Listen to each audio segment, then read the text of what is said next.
Oh yeah, and we back. You know what time it is. It's time for the crime. So we're gonna kick it off with one I think is one of the most controversial crimes of all times. We're gonna kick it to what happened over there in Las Vegas, where I'm at right now at the Mandalay Bay. So kick back, let's see what's popping. It's October 1st, 2017. More than 22,000 people are enjoying a concert in an open-air venue in Las Vegas. At 10:05 p.m., automatic gunfire rings out above the music. Over the next 11 minutes, as people scramble to run away, a shooter on the 32nd floor of the nearby Mandalay Bay Hotel will fire more than 1,000 live rounds at the crowd. To this day, it's the deadliest mass shooting committed by a single person in American history. This is how it happened. Stephen Craig Paddock had an ordinary life, but only on the surface. When Paddock was 7 years old, his mother told him and his brothers that their father had died in a car accident, and they moved to California.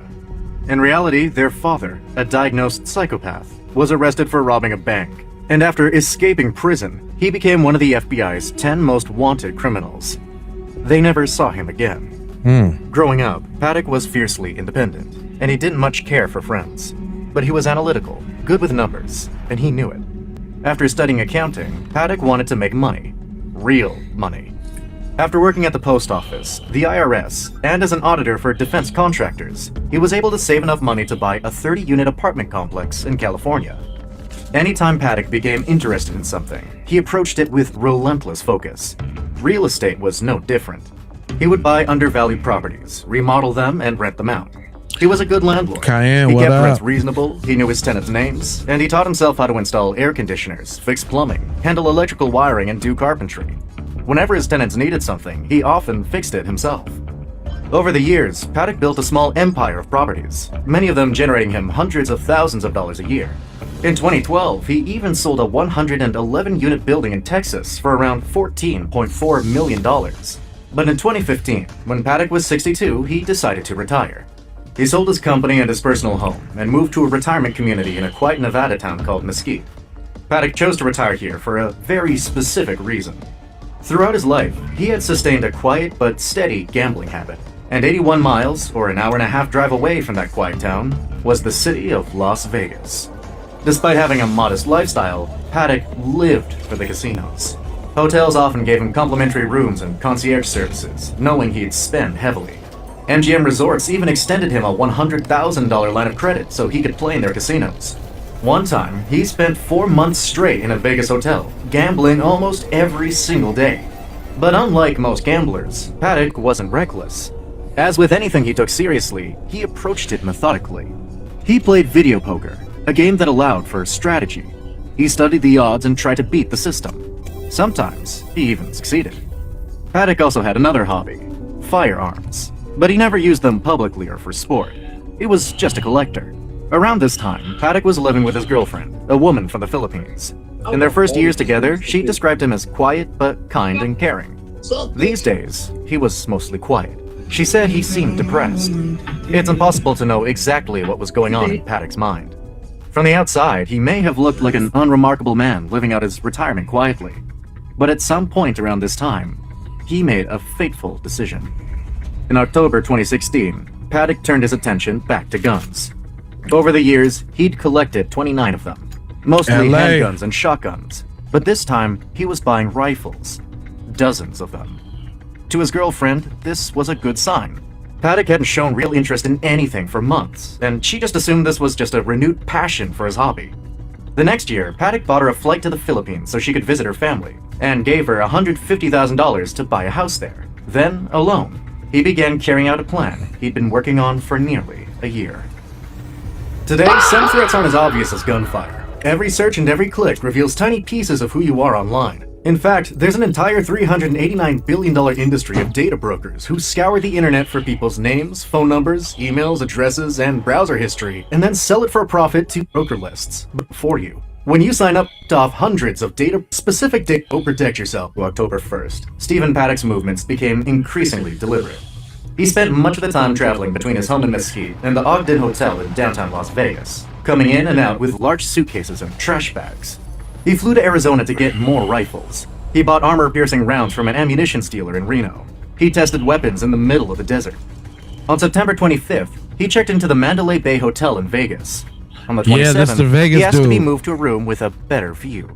The hotel upgraded him to the Vista Suite on the 32nd floor. It had 2 adjoining rooms, numbers 134 and 135, at the very end of the hallway on the building's 100 wing. Paddock spent the next few days at the Mandalay Bay's casino and driving back and forth from Mesquite. Between gambling sessions, he brought large suitcases from his car up to his room, 23 in total. On Saturday, September 30th, he drove back home. That weekend, Las Vegas was hosting the Route 91 Harvest Music Festival, a 3-day country music event held in the Las Vegas Village, a large outdoor venue directly across the street from the Mandalay Bay Hotel. From Paddock's suite on the 32nd floor, the entire site was visible. The festival would end on Sunday night, October 1st, with a closing performance by country star Jason Aldean. Thousands of locals, tourists, families, and couples would attend. At around 2 a.m. the day of the concert, Paddock left Mesquite and drove back to the Mandalay Bay. He gambled in the casino for a few hours, and then returned to his suite and slept through the morning. At around 12:30 p.m., he brought up a few extra suitcases from his car. He ordered room service and asked the employee to leave the cart behind. Unusual maybe, but nothing to think twice about. After that, Paddock didn't leave his room. He just stayed inside, waiting. At approximately 9:18, Mandalay Bay security officer Jesus Campos is making his usual rounds when he receives an alert coming from the hotel's service optimization system. This software keeps track of nearly every electronic component inside the building: elevators, lights, motion sensors, and guest room locks. Campos is dispatched to inspect 5 rooms that had triggered alarms. The last one on his route is on the 32nd floor. Down on the ground, country star Jason Aldean starts his concert. Thousands of people are gathered to see him. By 9:46, Campos has only one room left to check, room 129 on the 32nd floor. To reach it, he takes the service stairway up from floor 30, but when he reaches the door to the hallway, it doesn't open. This is unusual. The service stairway is meant to stay open in case of emergencies. The doors don't even have locks.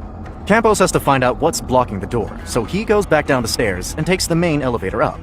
On his way, he checks the final room he was assigned.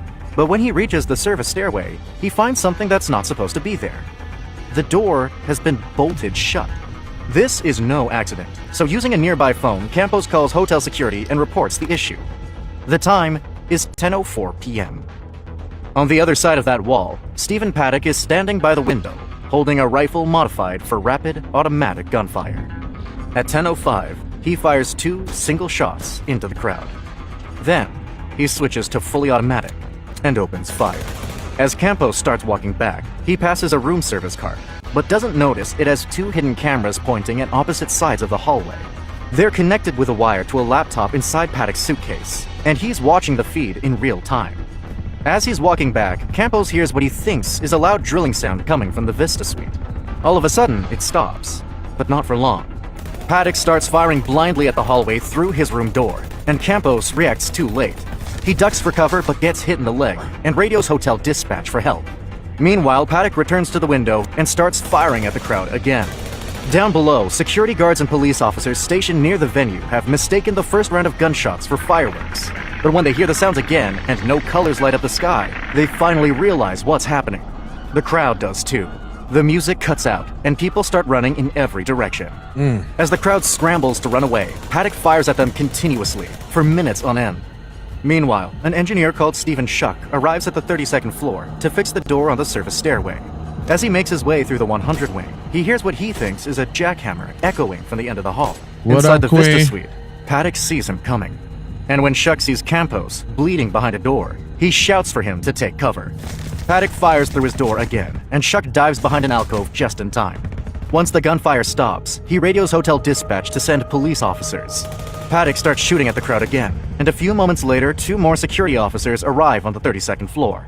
This time they're armed, but they don't know what to do. Inside his suite, Paddock can see that more security officers and even some policemen are gathering in the hallways outside. At 10:15 p.m., he fires his final shots into the crowd. At 10:16, he fires one last time, not from a rifle, but from a revolver, a weapon meant for close range.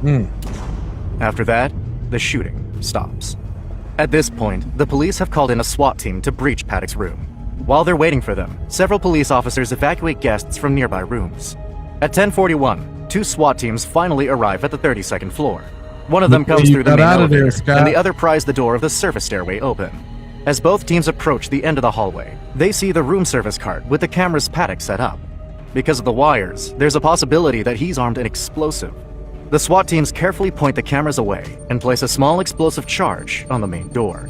They retreat into the service stairway, and when it blows open, they rush into the Vista suite from behind their shields and immediately split into 2. One team moves left, clearing the master bedroom. The other moves right, headed for the main living area. Just a few steps in, they find Paddock laying on his back on the floor, with a revolver beside his head. They continue towards the adjoining room and set another explosive charge on the door.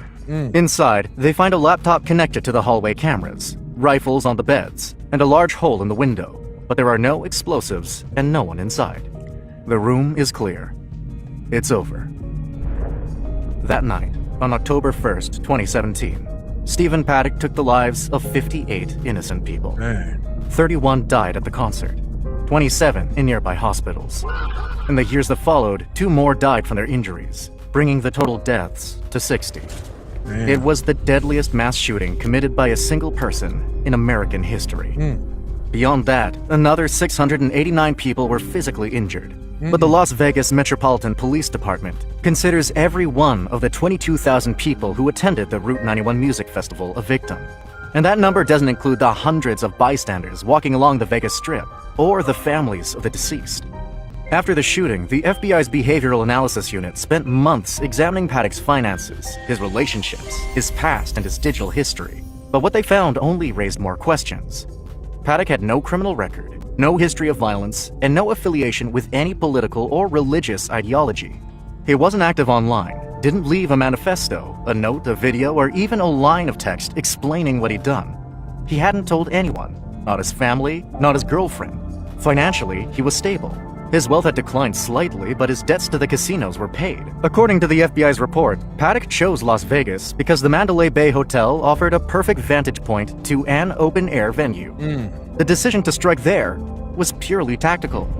In the end, the FBI ultimately concluded that there was no single or clear motivating factor behind Paddock's attack. Still, some believe he was angry at the casinos. Others think he might have been seeking notoriety, like his father. But none of these explanations can be proven with certainty. What we do know is that Paddock acted alone. He planned the attack at least a year in advance and went to great lengths to make it happen, buying weapons, studying police tactics, and researching how long it would take for SWAT teams to reach an active shooter. We also know that he never planned to leave the room alive. Investigators found that he had taken multiple calculated steps to ensure that he would commit at a time and in a manner of his choosing. He went out just exactly as he had planned. In tragedies like this, everybody wants the answer to one question. Why? And that's perhaps the most unsettling part of the story. We will never know why Paddock did this, why anyone would do such a thing. You just never know what's going on in someone else's head. That was a good one. And so we're gonna keep it right along moving with the elderly that be snapping out. I want y'all to meet Velma, the death row grandma. Let's go. Meet Velma Barfield. To anyone who knew her, she was a loving grandmother, a devout Christian, and a rock in her community. But on November 2nd, 1984, she made history for a totally different reason. She became the first woman in the United States to be executed by lethal injection. Her public image as the caring death row granny fascinated the country, but it was a mask for a terrifying secret. It was a secret rooted in abuse, addiction, and the silent, creeping death of arsenic. This is the story of how the woman everyone trusted turned out to be one of America's most shocking serial killers. In her small North Carolina town, Velma Barfield was the very picture of Southern piety and strength. She was a regular at church, known for being friendly and for her incredible faith. Even after a lifetime of tragedy, she'd buried 2 husbands, her own mother, and several others close to her, handling each loss with a quiet strength that people admired. She worked as a caregiver, looking after the elderly and the sick, a job that seemed to fit her compassionate personality perfectly. Her friends and even her own children saw a woman who, despite all the hardship, was still a devoted mother and grandmother. It was this image, the gentle, sweet-natured granny that made the truth so hard to believe. How could this woman, who seemed to live by the rules of Christian charity, be a monster hiding in plain sight? To figure out how those two realities could exist in one person, we have to go back to the very beginning. Margie Velma Bullard was born on October 29th, 1932, to a poor family on a small farm in rural South Carolina. Life was tough, and with 9 children, the Bullard home was strict and often cruel. Accounts from Velma's life say her father was abusive, a harsh man whose cruelty defined much of her childhood.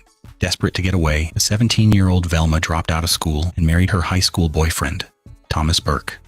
For a while, it seemed like she had finally found the stable life she'd always wanted. Right. The couple had 2 children, and for more than a decade, things were peaceful. But that all fell apart around 1965, after Thomas got into a serious car accident that left him in constant pain. He started drinking heavily, and their fights got worse and worse. Around the same time, Velma had a hysterectomy and started dealing with her own chronic back pain. This led her down a road that would define the rest of her life, an addiction to prescription painkillers and tranquilizers. The quiet world she had built was starting to crack, and a dark new pattern was about to begin. The first strange tragedy happened in 1969. After an argument with Velma, her husband, Thomas Burke, died when their house caught fire. His death was officially caused by smoke inhalation. Just a few months later, Velma married a widower named Jennings Barfield, but they weren't together for long. In March of 1971, less than a year into their marriage, Jennings died suddenly from what was called heart failure. Now a Like 2-time Black widow, Velma moved in with her parents, but her troubles just seemed to follow her. In 1974, her own mother, Lily Bullard, started having terrible stomach pains, nausea, and vomiting. She went to the hospital, but was sent home when she felt better. Damn, not the But when bomb. Velma visited for Christmas later that year, the sickness came back with a vengeance. What? Lily was rushed to the hospital and died just hours later, with doctors unable to explain what had killed her. Velma's money problems were getting worse. She started forging checks and was sentenced to 6 months in prison in 1975. When she got out, she found work as a private nurse for the elderly, a position of incredible trust. But she used that trust as a weapon. In 1977, while under Velma's care, an elderly couple, Montgomery and Dolly Edwards, both died within a month of each other from a violent, mysterious stomach bug. Soon after, Velma took a new job caring for another couple, and the husband, 4 John people? Henry Lee, also died from the same strange symptoms. In every case, Velma was there, playing the role of the dutiful caregiver and grieving friend. No one had a clue that these weren't natural deaths. They were murders. In 1977, Velma started seeing a man named Stuart Taylor. Velma, deep in her drug addiction and desperate for cash, started forging checks on his bank account. Damn. She was terrified he was about to find out. One day, after they'd been to a church revival meeting, Stuart started complaining about a horrible pain in his stomach. Velma immediately jumped into her familiar role, insisting she would nurse him back to health. She served him beer and tea, but he only got worse. The agonizing pain and sickness were exactly what her other victims had gone through. Finally, she took him to the hospital, where he died a few days later on February 3rd, 1978. not Velma. But this time, something was different. Stuart's family was suspicious, and in a shocking turn, police got a call from Velma's own sister, They who told just them got Velma was a suspicious. poisoner who had killed Stuart just like she'd killed their mother. An autopsy was ordered, and the results confirmed the awful truth. Stuart Taylor's body was full of arsenic. The investigation blew up from there. Authorities dug up the bodies of her mother, Lily Bullard, as well as John Henry Lee and Dolly Edwards. What? All of them tested positive for arsenic. Faced with the evidence, Velma Barfield finally confessed. She admitted to poisoning her mother, 2 of her patients, and Stuart Taylor. That's 4 people. She claimed she did it to cover up the money she'd stolen to feed her drug addiction. She argued she only meant to make them sick, not kill them, just to buy herself time to pay the money back. She denied killing her 2 husbands, though Jennings Barfield's body was later exhumed and was also found to have traces of arsenic. The image of the sweet, grieving grandmother was destroyed, revealing the cold, calculating killer she really was. In late 1978, Velma Barfield stood trial for the first-degree murder of Stuart Taylor. Her Not the defense team arsenic. argued she was legally insane, claiming years of drug abuse and a possible multiple personality disorder meant she didn't know what she was doing. But the prosecution painted a very different picture. A cold, manipulative woman who killed for money and to keep her victims from exposing her thefts. The jury didn't buy her defense. They saw a woman who killed systematically and without any apparent remorse. During the trial, she reportedly seemed cold and detached, even giving the district attorney a round of applause after his closing statement. The jury found 3 aggravating circumstances. The murder was for financial gain, it was done to obstruct justice, and it was especially heinous, atrocious, or cruel. In December 1978, the jury recommended the death penalty. Velma Barfield was sent to North Carolina's Central Prison, where she became the state's only female death row inmate. For the next 6 years, her case was a national spectacle. While on death row, she had a powerful religious conversion, becoming a born-again Christian who ministered to other prisoners. This new identity, the death row granny, earned Well, y'all said Jesus saved. I guess he tried to save her too. her support from religious leaders like Billy Graham and from opponents of the death penalty. They argued she was rehabilitated and that her sentence should be commuted. Her appeals dragged on for years, but every single one failed. With no legal options left, Governor Jim Hunt denied her final plea for clemency. Her fate was sealed. Yeah. On November 2nd, 1984, a 52-year-old Velma Barfield was led to the execution chamber. For her last meal, she chose a bag of cheese doodles and a Coca-Cola. Her final statement expressed sorrow for the pain she had caused the families. At 2:15 a.m., she was executed by lethal injection, becoming the first woman executed in the United States since 1962, and the very first by this method. The story of Velma Barfield is a chilling study in duality. She was a poisoner who used the trust people placed in a caregiver as her most deadly weapon. She was a serial killer whose quiet, unassuming personality was the perfect cover for her crimes. Her case leaves us with a disturbing question. How well can we ever really know the people we let into our lives? And what dark secrets can be hiding behind a grandmother's loving smile?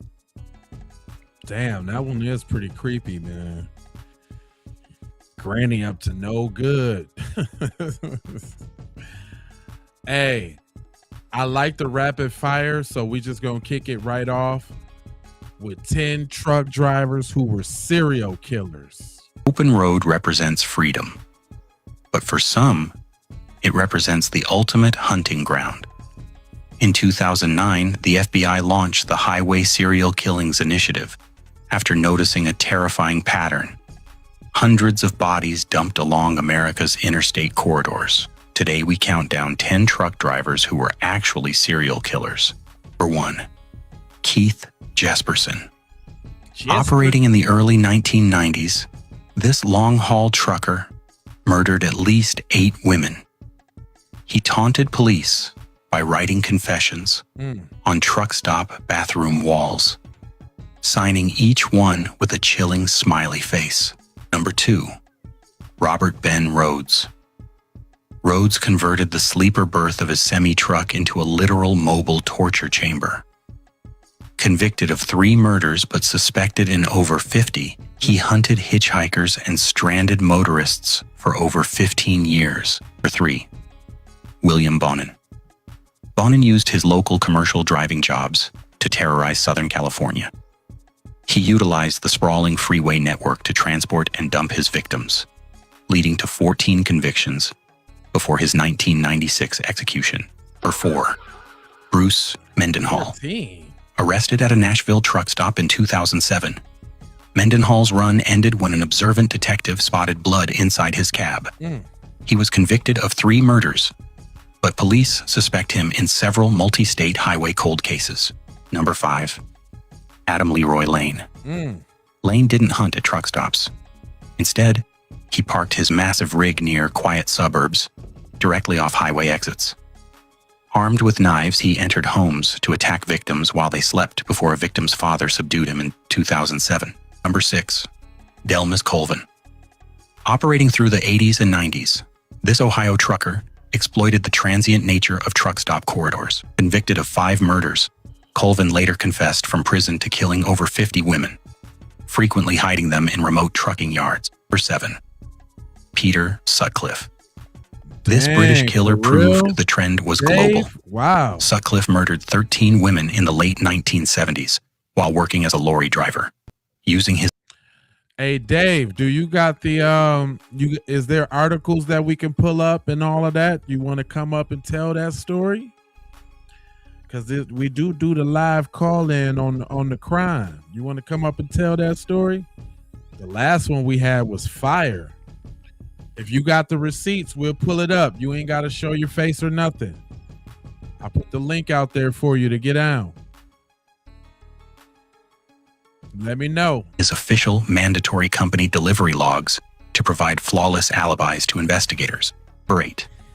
Wayne Adam Ford. The BNK, In what up? 1998, this long-haul driver walked directly into a sheriff's station to confess. Overwhelmed by guilt, Ford had a piece of physical evidence from his final victim right in his pocket. He was convicted of 4 murders. Number 9. Robert Rembert Jr. Rembert utilized both a past career as a regional bus driver and a long-haul truck driving gig in Ohio to mask his movements. His constant geographic shifts allowed him to hide 4 execution-style killings stretching across decades. Number 10.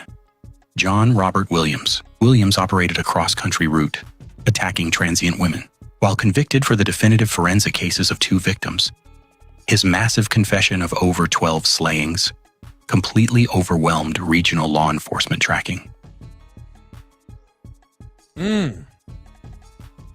That was a creepy one. These dudes riding around here in these trucks. Let's just go ahead and kick it off right though. Let's go all inmates in Georgia death row. This ought to be very interesting in Georgia. Georgia. All inmates on Georgia death row. According to the Georgia Department of Corrections official named roster from June 30th, 2026, Lynette, thanks for 33 the prisoners in its physical custody are serving death sentences. 32 Maybe men we and shall 1 see. woman. These are all 33 and the crimes that resulted in their death sentences. Brian Brookins. Brookins was convicted of murdering his wife, Sandra Suzanne Brookins, and his 15-year-old stepdaughter, Samantha Ray Giles. A jury found multiple statutory aggravating circumstances and sentenced him to death for both murders. Leonard Drain. Drain was convicted of the murder of Renee Blackman, along with aggravated battery. Jurors found statutory aggravating circumstances connected to the murder and returned a death sentence. David Homer Edenfield. Edenfield was convicted in the 2007 murder of 6-year-old Christopher Barrios. He was also convicted of SA against the child. A Glynn County jury sentenced Edenfield to death for Christopher's murder. John Esposito. Esposito was convicted of murdering Lola Davis during a crime that also involved armed robbery and vehicle hijacking. The jury found him guilty of malice murder and the accompanying felonies before imposing the death penalty. David Scott Franks. Franks received a death sentence for the murder of Debbie Wilson. His case was part of a wider crime spree involving additional killings and attacks on 2 children. Jurors found 5 statutory aggravating circumstances, including armed robbery and murder for financial gain. Jerry Heidler. Heidler was convicted of murdering 4 members of the Daniels family during a home invasion. Damn. He was also convicted of kidnapping 3 children. Jurors unanimously recommended death sentences for all 4 murders after finding multiple aggravating circumstances. Stacey Ian Humphreys. Humphreys was convicted of murdering real estate agents Cindy Williams and Lori Brown. Damn. The crimes also involved kidnapping and armed robbery. Jurors found aggravating circumstances that included the accompanying felonies and financial motive and sentenced him to death. Ashley Lindahl Jones. Jones was convicted of murdering Keith Holland during a robbery with an accomplice. The jury determined that the murder met Georgia's statutory requirements for an aggravated capital offense and recommended a death sentence. Jerry William Jones. Jones pleaded guilty to 4 murders and numerous related crimes stemming from a 2004 case involving 2 separate households. 4 people were killed, including an infant. He subsequently received a death sentence. Warren King. King was convicted of murdering Karen Crosby during a planned armed robbery. Jurors found that the killing occurred during the commission of other serious felonies, including armed robbery and burglary, providing the aggravating circumstances supporting his death sentence. James Allison Lee. Lee was convicted of murder, armed robbery, and other offenses. The jury found that the murder occurred during both an armed robbery and a kidnapping with bodily injury, and also found a financial gain aggravating circumstance. Lee was sentenced to death. Pablo Maldonado. Maldonado was convicted in the murder of Timothy Clements as well as armed robbery and other offenses. Prosecutors presented the killing as financially motivated, and Maldonado received the death penalty following his murder conviction. To Kelvin Martin. Martin was convicted of murdering 3 members of his girlfriend's family. Damn. 12-year-old Savian and his elderly grandparents, Travis and Illa Ivory. He was also convicted of SA and other offenses. Jurors recommended death sentences for the murders. Michael Miller. Miller was convicted of murder and armed robbery in Walton County. Because the homicide was connected to the commission of another serious felony, armed robbery, the case qualified for capital sentencing, and Miller was sentenced to death. Jeremy Moody. Moody pleaded guilty to murdering teenagers Chrysandra Kimball and Delarlanva Maddox Jr., along with kidnapping and other offenses. He was also convicted of SA, one of the victims. A jury found multiple statutory aggravating circumstances and recommended death. Michael Wayne Nance. Nance's case began with a bank robbery and ended with the murder of Gabor Balog. Jurors found aggravating circumstances that included Nance's prior capital felony conviction and the commission of the murder during an armed robbery. He was sentenced to death. Dorian O'Kelly. O'Kelly was convicted of murdering Susan Pittman and her 13-year-old daughter, Kimberly, during a burglary. He was also convicted of arson and other offenses. The accompanying burglary, arson, and multiple murders provided aggravating circumstances supporting 2 death sentences. Lyndon Fitzgerald Pace.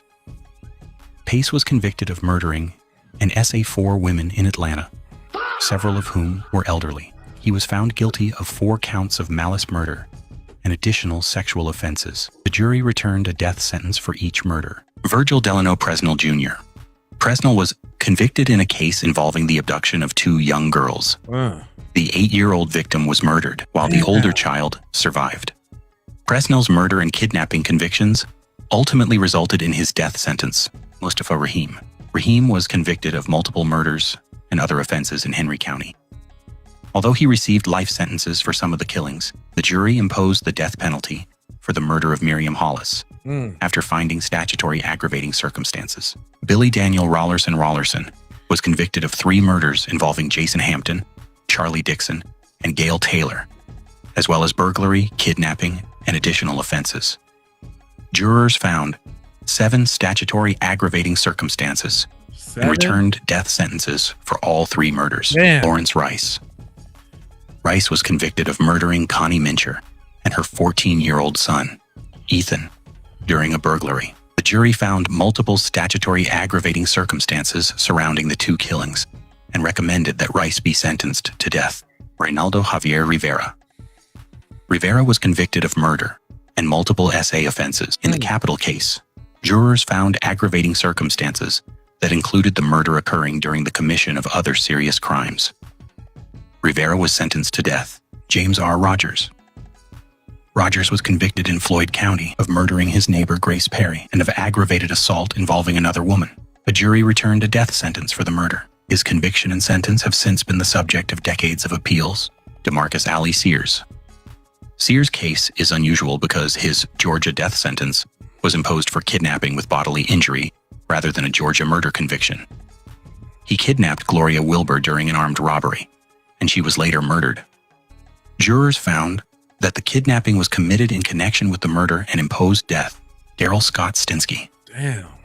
Stinsky was O'Kelly's co-defendant in the murders of Susan and Kimberly Pittman. He was convicted of 2 counts of malice murder, burglary, arson, and other offenses. Damn. Jurors found the required aggravating circumstances and imposed 2 death sentences. Nicholas Tate. Tate pleaded guilty to murdering Chrissy Williams and her 3-year-old daughter Caitlin, along with related offenses. Tate waived a jury for sentencing, and the trial court found several statutory aggravating circumstances before sentencing him to death for both murders. Leon Tillett. Tillett pleaded guilty to murder and other offenses arising from an armed robbery. His capital sentence was based on findings that the murder occurred during the commission of an armed robbery and was committed for financial gain. Frederick R. Watley. Watley was convicted of murder and armed robbery following a robbery at Roy's Bait Shop. Jurors found 2 major aggravating circumstances. The murder occurred during an armed robbery, and Watley had escaped from lawful confinement before committing the crime. Joseph Williams. Williams was already incarcerated when he murdered fellow prisoner Michael Deal. At sentencing, jurors found that the murder had been committed while Williams was in lawful confinement, and that Williams had a prior capital felony conviction. He was sentenced to death. Demetrius Goshion Willis. Willis was convicted of 3 murders in Fulton County, along with assault, child cruelty, and firearm offenses. Jurors found multiple statutory aggravating circumstances and recommended a death sentence for each of the 3 murders. Rodney Young. Young was convicted of murdering Gary Jones in Newton County, along with several related offenses. During the penalty phase, the jury found multiple statutory aggravating circumstances and recommended that Young receive the death penalty. Tiffany Moss. Finally, Tiffany Moss is the only woman on Georgia's named death row roster.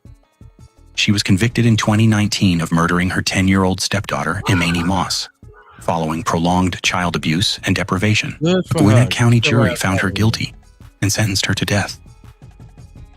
Damn. Them be All kind, inmates. hey, them be kind of hard to take a little bit, man. Especially that rapid fire, man. That'd be crazy. Hey, I wanted to try something different, y'all. We talk about all of these people in jail. What about the people who sneak out of jail? I wanted to let's check out this shocking prison escape that left the security completely unprepared. How does somebody escape from prison? I want to know. I was curious. 5 minutes later, all 7 collapse, drugged. The man standing over their bodies has strangled backpackers in Thailand, burned corpses on beaches, drowned tourists in bathtubs. At least 12 dead across Asia. Now, the serpent steps over the guards, takes the keys, and walks out the front gate of Tihar prison. Within hours, every airport in India is locked down. Interpol issues a global alert. Thailand demands his head. They've waited a decade to execute him. But here's what no one understands. 3 weeks later, the most wanted man in Asia is sitting by a restaurant window in a tourist town, waiting. He doesn't run when police walk in. He smiles and holds out his wrists. Because Charles Sobhraj didn't escape to find freedom, freedom meant an execution in Thailand. The only place on earth that could save his life? The prison cell he just left. Why would escaping guarantee his execution? And how did getting caught become his only way out? January 1986. Behind Tihar's concrete walls, Charles Sobhraj lives better than half the people outside them. Guards call him Sahib, boss, master, the honorific reserved for men who command respect. At 42, he speaks French, English, Hindi, Thai, and Vietnamese with the fluency of a diplomat. He wears tailored shirts in his cell while other inmates rot in prison-issue rags. Restaurant curry arrives on ceramic plates.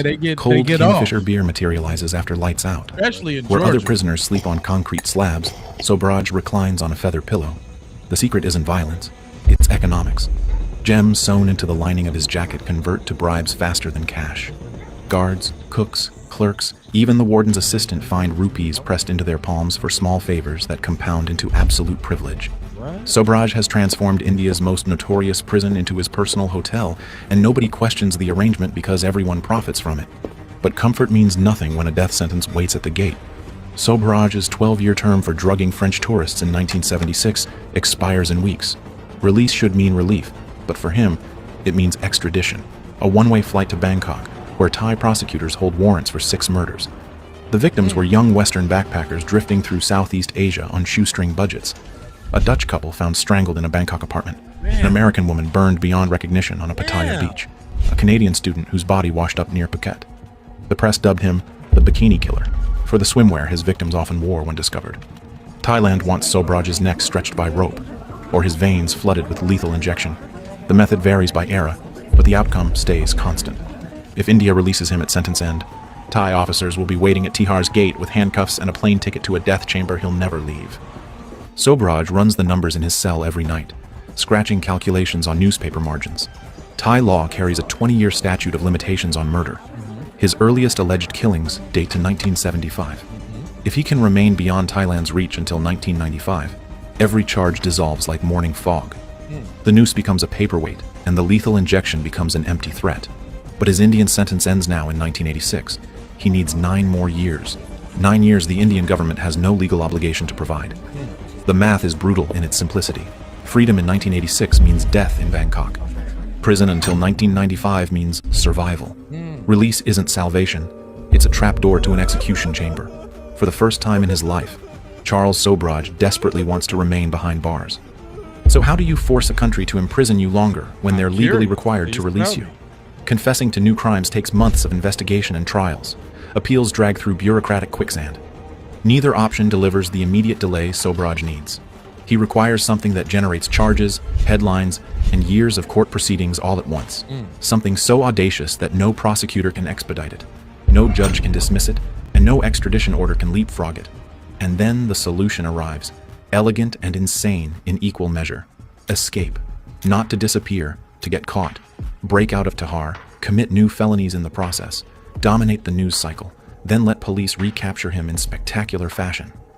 Fresh charges, fresh trials, fresh years behind Indian bars while Thailand's clock bleeds towards zero. I know, ain't it? Every day India holds him is a day Thailand cannot execute him. If you But think how this you gonna sounds like do the it? plot of a fever dream, you're not alone. But Charles Sobraj has built his entire 42 years on schemes that sound impossible until they work. He strolls the exercise yard beneath the watchtower, Okay. lips curling into a private smile. The blueprint crystallizes. He'll need accomplices willing to risk everything for a promise of freedom. He'll need sedatives strong enough to drop armed guards, but weak enough to avoid manslaughter charges. He'll need a getaway vehicle, outside contacts, split-second timing. One miscalculation means a bullet in the spine, or an expedited flight to Bangkok's death row. But doing nothing guarantees execution anyway. The odds favor action. The king of Tihar is about to bet his life on the most counterintuitive jailbreak ever attempted, escaping prison so he never has to leave it. What could he offer fellow inmates to make them risk their lives for a Right. scheme they don't fully understand? And how does a prisoner stockpile enough drugs to knock out a dozen guards without anyone noticing? Every great con needs accomplices who believe they're getting a real reward. Sobraj recruits 2 convicted heroin smugglers serving life sentences, hard men with nothing to lose and everything to gain from a shot at freedom. Okay. During yard time, he lays out the escape in whispered fragments. A diversion inside the cell block, sedatives hidden in food, a car waiting outside the main gate. The smuggler's eyes widen. Tihar is supposed to be escape-proof. 12-foot walls, armed guards, and watchtowers scanning the perimeter. But this soft-spoken man speaks as if he's already walked through the concrete. They agree without hesitation, recruiting 4 more inmates willing to risk bullets for open air. What Sobraj doesn't mention, he has no intention of staying free. Okay. The accomplices believe they're fleeing to Nepal, new identities, fresh starts in mountain villages where Indian police can't follow. They don't know they're pawns in a scheme designed to end in headlines and handcuffs. That secret stays locked behind Sobraj's smile. The weapon is chemistry. Over 3 months, Sobraj accumulates sleeping pills, tranquilizers, and sedative powders through every channel available to a man with money. Diazepam arrives inside hollowed-out book spines. Barbiturates slip through in care packages labeled vitamins. A corrupt night shift guard delivers pharmaceutical-grade sedatives in exchange for enough rupees to buy a motorcycle. Alone after midnight, Sobraj grinds tablets into fine dust, mixes ratios, and tests solubility. He needs a dose strong enough to drop a grown man in minutes, but calibrated to avoid stopping anyone's heart. A dead officer means murder charges and international outrage. Unconscious guards Wait a minute. I call bullshit. I know this is AI and I know all of that, but they should not have put the scales and shit threw me off. Like, I'll be with you for a second, but when you come on, man, with he all in the cell with the scales and shit. Nah, come on, man. mean assault, exactly the kind of mid-level felonies that clog Indian courts for years. To verify the dosage, he lures a stray cat with drugged scraps. The animal No, collapses not the within 4 minutes. I call no, not the stray cat. See, I was all with this story until that happened. Should we keep going? Because that just ruined it for me. The stray cat in prison. What prison are we talking about? Okay, they might got cats over there in prison. Okay, all right. I don't know, but that just is ruined it. Breathes steadily and wakes 5 hours later unharmed. Sobraj adjusts upward for human body weight. By early March, he possesses enough sedative powder to incapacitate a wedding party. The delivery mechanism. Indian milk sweets called burfi, dense with sugar, ghee, and saffron. The drugs dissolve invisibly into the creamy fat. Hospitality as a weapon, Sobraj perfected this trick a decade earlier when he nearly poisoned 60 French tourists with fake dysentery pills. Now he'll use it on his jailers. He picks March 16, 1986, 3 weeks before his actual birthday. But prisons don't check calendars. Sobraj announces a small party, a thank you to the officers who treated him well. The staff sees no threat. He's been a model prisoner, generous with gifts and friendly with everyone. What harm could come from a little... You know what? You're totally right. Daydream. I remember seeing a documentary with people who got life and all that, having the prison dogs and all of that. You're totally right. Thanks for bringing me back to reality. But just immediately, just upon face value, I'll get the heck out of here. But you are totally right. So thank you for putting me back in the story. Party. The night before, Sobraj sleeps soundly while his accomplices pace their cells. The getaway driver is bribed and positioned. The 6 accomplices know their roles. Act natural, eat the sweets, and then follow Sobraj the moment guards drop. Sweets dusted with sedatives wait in a gilded box labeled "Imported from Jaipur." Dawn breaks on March 16th. The most surreal birthday party in Indian prison history is about to begin. Okay. How will 7 armed guards react when they realize the man they trusted just poisoned them? March 16th, 1986. Late afternoon light slants through the bars of Block B. Colored streamers hang from exposed pipes. A bedsheet banner reads, "Happy Birthday, Charlie." A bakery cake, vanilla with pink frosting, smuggled in by a guard who pocketed 200 rupees, sits on a metal stool beside plastic cups and a teapot. Sobraj greets each guest at his cell door with folded hands and a warm smile. 5 officers crowd inside the cramped space. 2 more linger in the corridor, drawn by laughter and the promise of sweets. The cell block chief himself attends, the highest-ranking officer on the floor, whose unconscious body will guarantee chaos when the alarm finally sounds. The cake is cut. A ragged chorus of "Happy Birthday" echoes off concrete. Sobraj plays humble, voice catching with rehearsed emotion. "Thank you, my friends, for these years together. I will never forget your kindness." Guards beam at one another. One claps Sobraj on the shoulder like an old friend celebrating a milestone. The scene is surreal. Armed law enforcement celebrating a serial killer's birthday inside maximum security. No one notices the accomplice inmates watching from the corner, eyes fixed on Sobraj, waiting for a signal. Sobraj lifts the gilded box and offers burfi personally to each man, moving around the cell like a gracious host. "Extra special," he murmurs. "Imported from Jaipur, the best sweet shop in Rajasthan." The sweets are dense with ghee and saffron, each one laced with enough sedative to flatten a grown man in minutes. Guards devour them without hesitation. Prison food is monotonous, and quality sweets are rare luxuries. One officer snatches a second piece before anyone else can claim it, doubling his dose without knowing. Sobraj glances at the wall clock as he sets down the empty box. 5:12 p.m. Shift change at 5:45. He needs every guard unconscious before fresh officers arrive and discover the carnage. Okay. For 2 minutes, nothing seems wrong. Conversation continues. Tea is poured. A guard tells a joke that gets scattered laughs. Okay. Then a senior officer pauses mid-sentence, blinking rapidly as if trying to focus on something just out of reach. Sweat beads on his forehead. Another man's teacup clatters to the floor. "I don't feel," he starts, then crumples against the wall like a marionette with cut strings. The collapse cascades through the room. Guards stagger, grab for furniture, clutch their heads. One reaches for his radio, but his fingers won't close around it. The 2 sentries in the corridor rush in to help their fallen colleagues, and succumb within seconds, the drugs already circulating through their bloodstreams from the sweets they'd sampled earlier. In under 5 minutes, 7 officers lie sprawled across the floor, breathing but unconscious. Okay. The highest security prison in India has been neutralized by dessert. Sobraj moves fast. He steps over a twitching guard, bends down, and unclips the master keyring from the man's belt.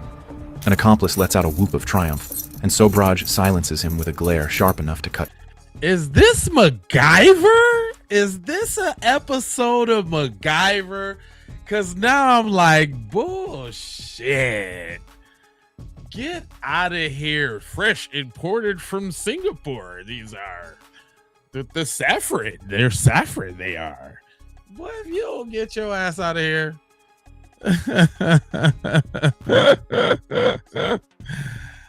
Come on, fam. This is, I don't know, man. It's losing me a little bit. What y'all think? Glass. Celebration comes later, or never, depending on the next 30 minutes. they drag unconscious bodies out of the doorway, positioning them against the walls. Then, Sobraj performs the final theatrical flourish. He locks all 7 guards inside his own cell, the prisoner caging his jailers. The reversal is almost poetic, but there's no time to savor it.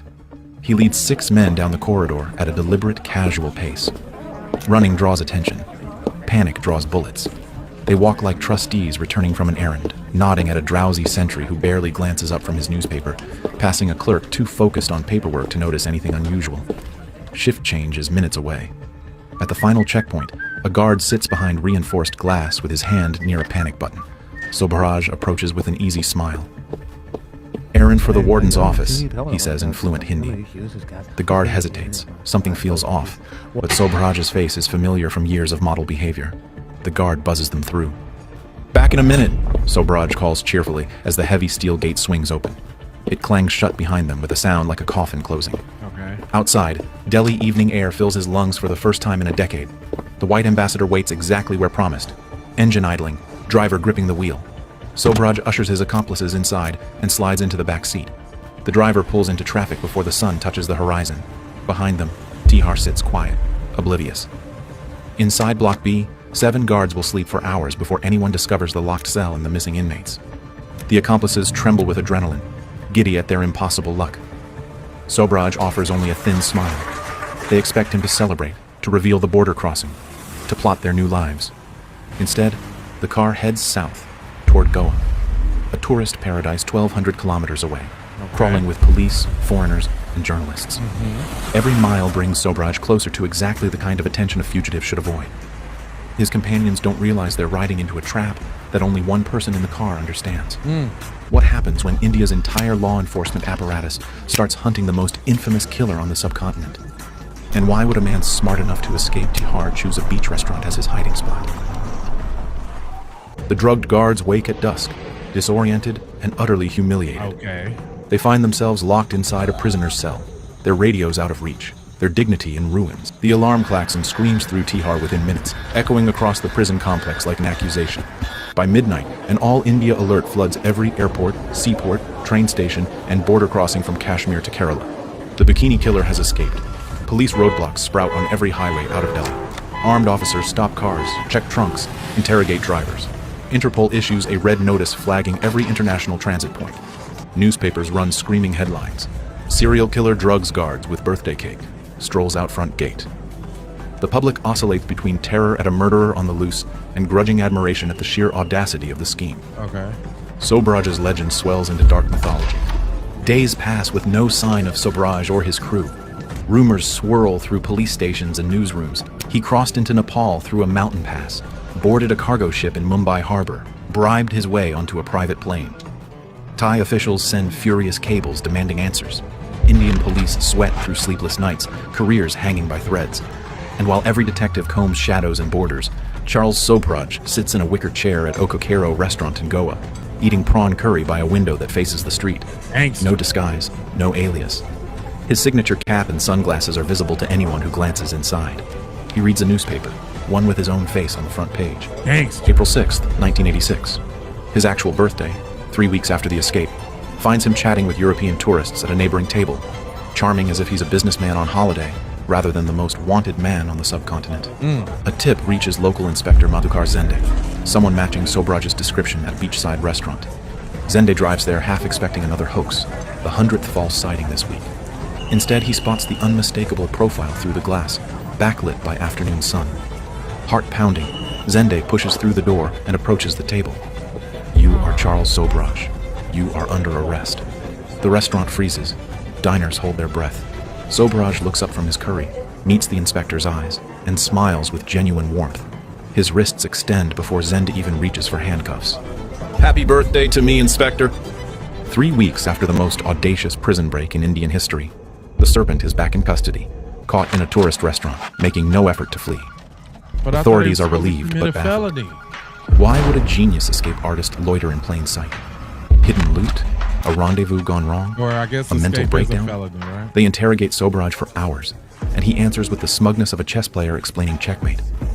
He never intended to stay free. Right. The escape was theater, every moment calculated for maximum legal entanglement. By breaking out, drugging officials, evading police for weeks, and finally getting recaptured, he guaranteed fresh felony charges, crimes committed on Indian soil, prosecuted in Indian courts. Those trials would take years. Years he'd spend safely in Tihar while Thailand's 20-year statute of limitations ticked toward zero.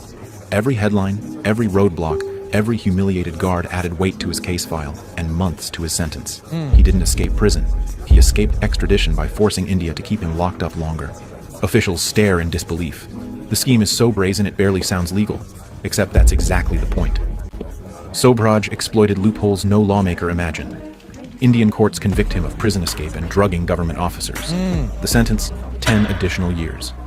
Legal delays push his release to 1997, 2 years past the expiration of Thailand's murder warrants. What will Thai authorities do when they realize their case evaporated while Sobraj sat comfortably in Indian custody? And does Sobraj have any idea that his freedom in 1997 won't be the end of the story? Tihar welcomes Sobraj back with a different energy. Guards no longer accept his gifts or share his jokes. Fellow inmates whisper about the man who played four-dimensional chess with 2 governments and won. But Sobraj shows no resentment at the changed atmosphere. To him, these extra years are a protective cocoon, not punishment. He reads philosophy, exercises in the yard, grants sly interviews that burnish his legend without admitting guilt. Reporters arrive from 3 continents. Every story feeds the myth of the unkillable serpent, the criminal mastermind who drugged his way out of India's most secure prison and got recaptured on purpose.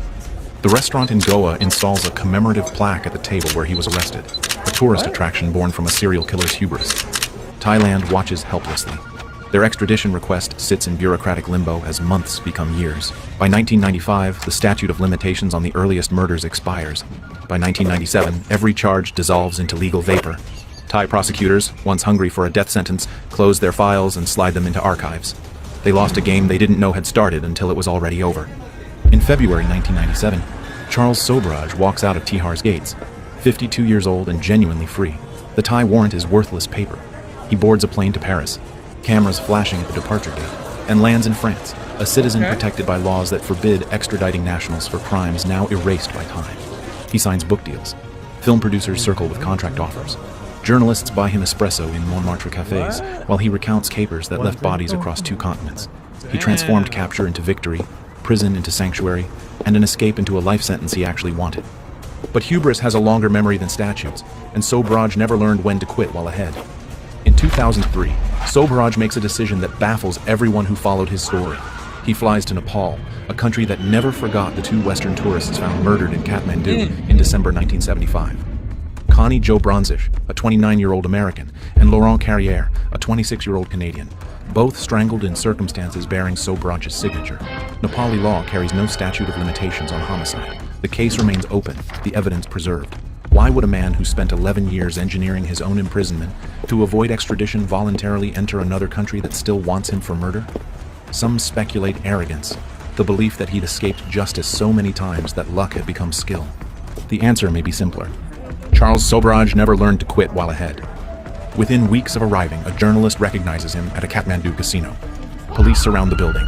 This time there's no elaborate scheme, no sedative-laced suites, no 4-dimensional chess.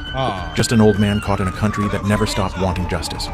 Nepali courts convict him of murder in 2004. The sentence, life imprisonment. Appeals fail. For nearly 2 decades, the serpent sits in Kathmandu's central jail, not as a king with bribed guards and feather pillows, but as a frail, aging inmate suffering heart disease and fading eyesight.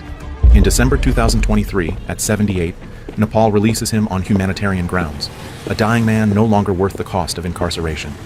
He returns to France in a wheelchair, body broken, legend hollow.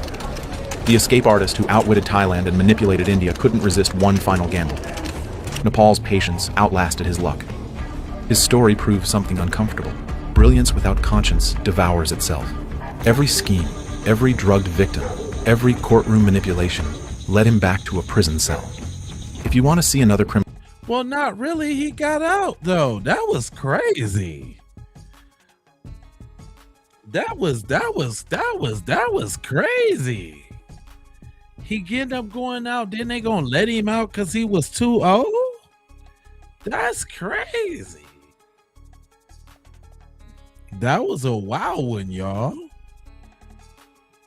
Pretty good too, I must say. That was pretty good. At first it was kind of unbelievable. They kind of went off the deep end a little bit. but they brought it back nicely. I'm gonna give it to them. Nice recovery on that one. I got one that has the AI reenactments and the real life. The dudes that set up their homeboy.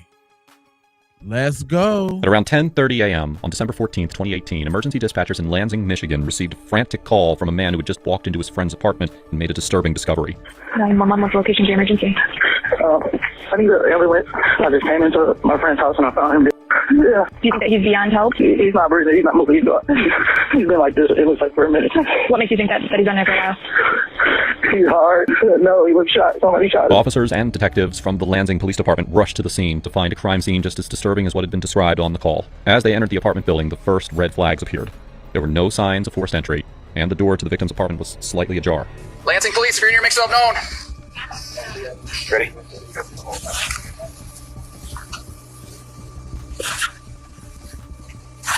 Watch your stuff. Is he underneath that cushion? Going right. Okay. They tossed it. They were looking for something. He's under here. All right, we're gonna lift this.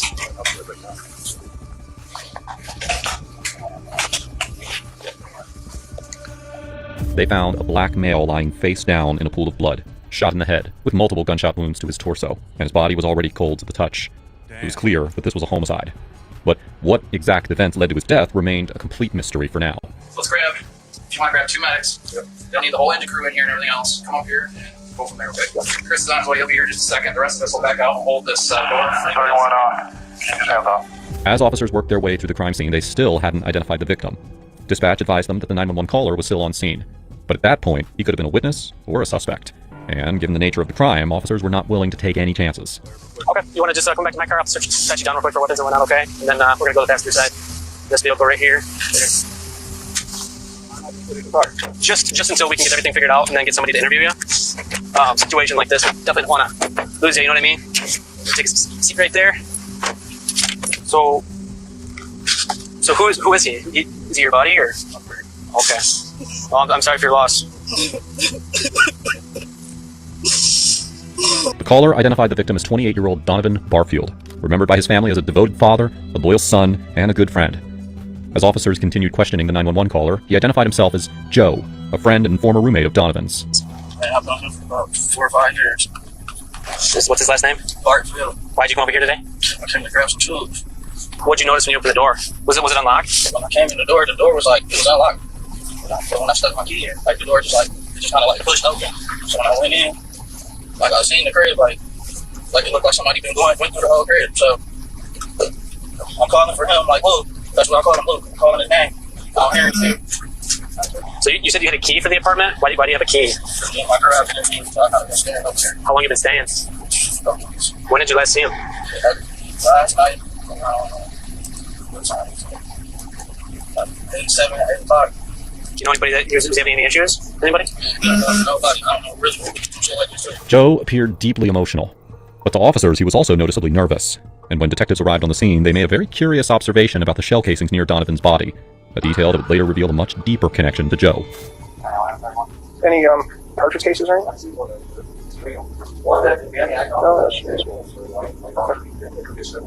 yeah, it's right here. There's one.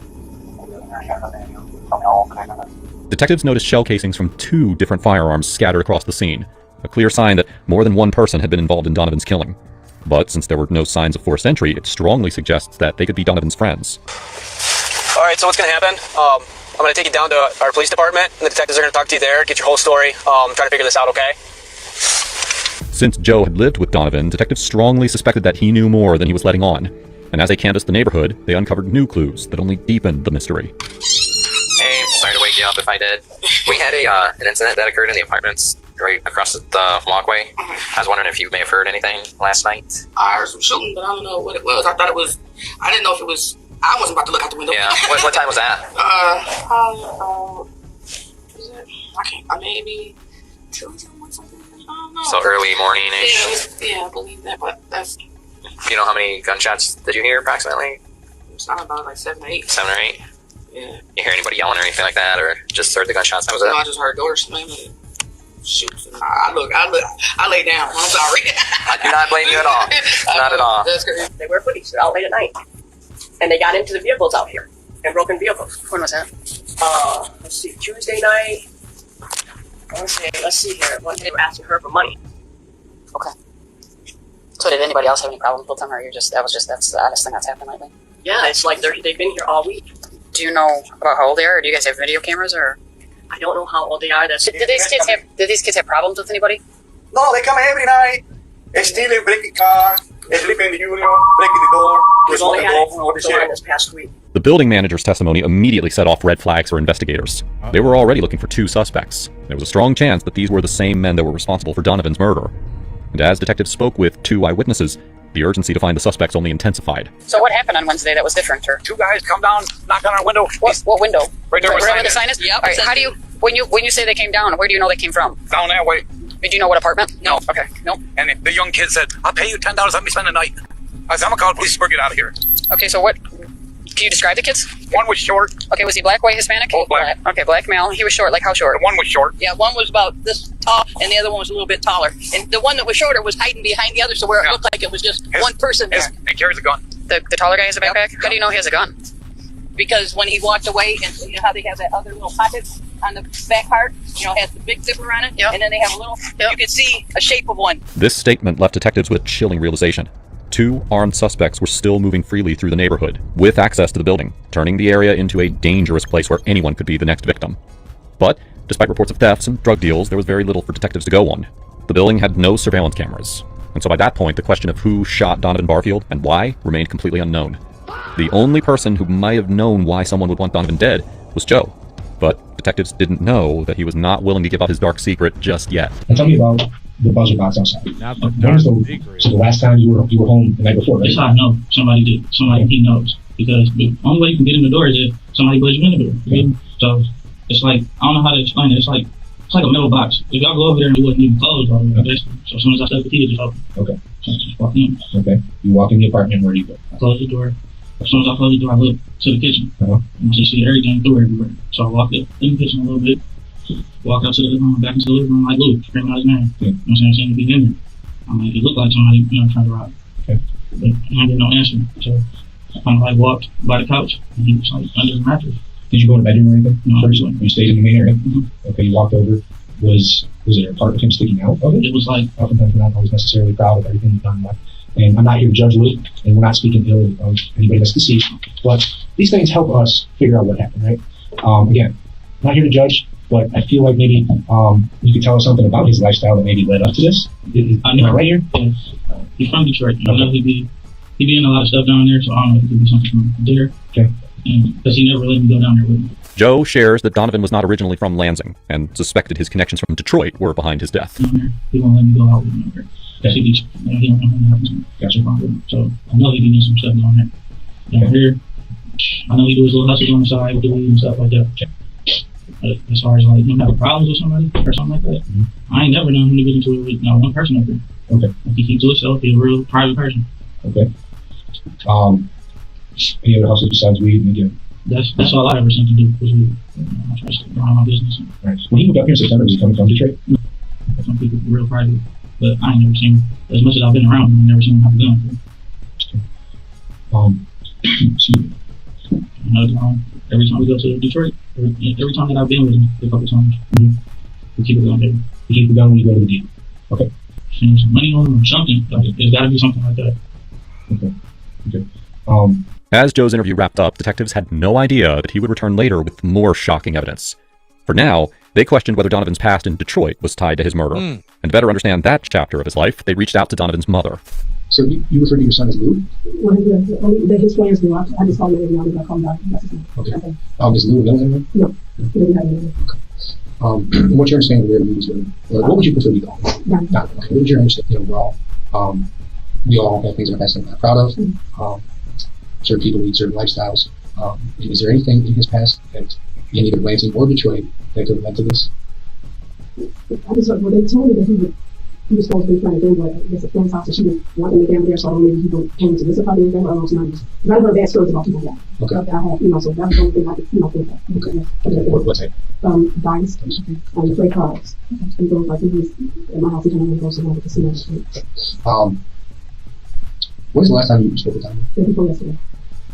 Detectives began forming a theory that Donovan's gambling may have played a role in his murder. But that came with a major problem. If Donovan had been gambling with multiple people, then the suspect pool only grew wider, making it difficult to pin down whether he owed someone money or if someone was after his cash. And just as the case started to feel buried under too many possibilities, detectives suddenly got a surprise visit from one of Donovan's friends, Anthony Brown, who walked in with exactly the kind of information that they had been searching for. Okay. Have you ever played dice with him before? Yeah. All right. Did you do high rolling? Yeah. They probably like they shoot dice when they shoot dice. Well, I had just got out of jail like a couple months ago, so I haven't been able to get a job or nothing. Sure. So like, I just have pocket change whatever. Like my mom would let me get money, and I have a girlfriend that works in Jackson. Yeah. So she's coming out on the weekend, so like she would cash out me money every now and then. So like I really just try to save and help my mom with bills as much as I can. Right. So that's what I would do. I would shoot dice, try to get some money to help out. Okay. What's the most you've ever seen Lou with? Did they go stack? I'm not sure. He probably had about $200 on it. Okay. That's kind of typical, normal. Yeah. If you had to guess, would you say it's Lansing people or Detroit people do this? I'd probably say Lansing, just because he had he was cool here. I don't know what he had going on in Detroit, because I never saw him like Lansing. He always was here. He shot dice a lot, so I don't know, he could have probably shot dice with the wrong person and probably set him up anything. Did he flash money? He flashed money like let's say he got drunk or was at a show, like he got friends that rap and stuff, so he'd be with them. They're from Detroit. So I don't know, like he flashed money around other people. Anthony mentioned seeing Donovan the night of his murder at a friend's house, and there was a discussion about a dice game, but it ultimately never happened. Well, have you issued a copy by the ask you? Did you have anything to do with Lou's death? Yeah. Okay. Did you hear about anything after the fact? Any rumors? Anything? Yeah. I just saw it. Okay. Your fingerprints and DNA will not be in his apartment at all. Because you've never been inside that apartment? Yeah. Never been inside? Yes. While Anthony had stepped forward to help, the information that he provided only narrowed things down slightly. Detectives now believe that their suspects were likely from Lansing, but beyond that, they still had nothing concrete. No names, no faces, no visual leads. And without those, they were left chasing theories in the dark, all while the suspects could have been planning their next move. Just as it felt like time was slipping away, detectives received a chilling call from Donovan's family. They shared disturbing information about Joe, the same 911 caller who had discovered Donovan's body. Joe had told one of Donovan's family members that he had set up a computer in the corner of Donovan's bedroom, equipped with motion-activated software that was designed to start recording automatically. According to Joe, that computer had captured video of the suspects just moments before Donovan was killed. And so for the first time, the detectives had a real lead, one that could finally point them to the killers. But they also realized Joe hadn't been fully honest about what had happened the morning that he called 911. The video that they needed could be erased at any moment, and unless Joe told them where it was, the evidence and the truth could disappear with it. Detectives immediately tracked down Joe, who voluntarily came in for a second interview. You have a chance to put his family's mind at ease. Okay? I mean, this is the moment of truth. We're either giving his family the answers they deserve, we're giving Lou the justice he deserves, or we're giving the middle finger to all of them. We're giving Lou the justice he deserves, or we're giving the middle finger to all of them. What you gonna do? This is your choice right here, right now. Like I tell my little kid, okay? It is almost always easy. It's absolutely always easy to figure out the right thing to do, okay? But it's almost never the easiest thing to do. You get where I'm going with that? You know the right thing to do. But it's not the easiest thing to do. The easiest thing to do is to toss that laptop in a river and head out of state somewhere. That's the easiest thing to do. I mean, think about those images. And you hold the key. You hold the key to help all these people. You need to help us and tell us what exactly happened, what went on there. I know you found them. And an image you haven't got out of your head since the moment you found them. But what else happened in there? What were you trying to protect them from? In this investigation, Lou's always going to be my number one priority. That person always end up dead. He can't figure out. He can't do his job, but I can hand this to him. That's a powerful feeling. Give me that video. Give me the truth. Give me the names of the people that threatened you. Give me the name of the motherfucker that killed me. And I promise you, I'll do my job. Okay, here it is. If I don't get that laptop, you're going to be arrested for obstruction. Felony. Okay, that's it. All right, that's your boy. That's your man. I'm in the middle. I'm the one getting death threats. I ain't did nothing. At least tell me this, okay? At least tell me this. For God's sakes, you didn't delete it, did you? You didn't delete it, did you? Please tell me you didn't. You didn't delete that shit, right? It's way too late for that. It's way too late for that. We're here. You did not delete that, did you? It exists, right? The video still exists, right? You didn't screw up your man's investigation, did you?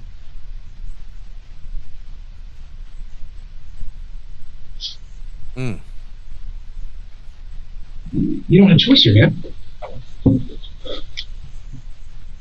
You're either a cooperative witness or you're an obstructionist.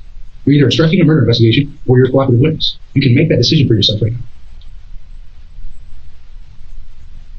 Is it gone? Am I beating my head against the wall here? That's your boy, okay? You lived with him. You found, you know what? I wouldn't wish that on my worst enemy. Find your boy dead in your own apartment, okay? I feel for you here, all right? And I'm not so sure I wouldn't have thoughts of getting my own bit of justice. I'd probably have thoughts too. I know I would. I know I have thoughts of getting my own, little bit of street justice, okay? But you haven't passed the point of no return yet. Just please tell me you didn't delete it. For the love of God, did you delete it? You did not delete it, okay. Thank God. Thank God. Joe told detectives that when he found Donovan, he removed the computer that had captured the video, hid it at a friend's house, watched part of the footage, and then returned to the scene and called 911. So detectives could now confirm that the video existed, but they still had no idea where Joe had hidden it. And with time running out, they needed that information before the evidence either fell into the wrong hands or vanished entirely. There's nothing you can do to change it. Your name's on this. It's what you do now that makes you a man or makes you a punk. It's what you do now. At this point, that's all we need. We need that piece. We need that piece of the puzzle right today. And you have it. Can you make the call and get him here? Eventually, Joe admitted that a friend had been holding onto the computer for him. Detectives immediately sent over a patrol officer to retrieve it and bring the computer back to the station as evidence. This was finally the moment that they would see their suspects for the first time. And this footage was just the smoking gun that the detectives needed. In the video, detectives saw one of the suspects rifling through the room, grabbing items and moving things around. One of the things taken was a leather backpack sitting on the bed.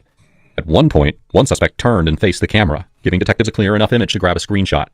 The footage also showed a second suspect carrying a firearm and also holding a pair of black sneakers. But the discovery didn't stop there. What detectives saw next made the case far more dangerous and pushed the urgency to find the suspects to a critical level. Somebody had to be at least in there with him. Do you think there's a third person in the room with him? There's gotta be. In another clip, there was a third suspect wearing a different pair of clothing. And detectives now knew that they were looking at 3 homicide suspects. But the detectives couldn't get a clear shot of the other 2 suspects. And so, once again, they turned to Joe for information. And this time, he was completely honest. Regardless, I think, my plan was to put it on the flash drive.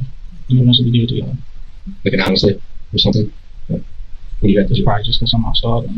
You can hold the power button. You want to do that?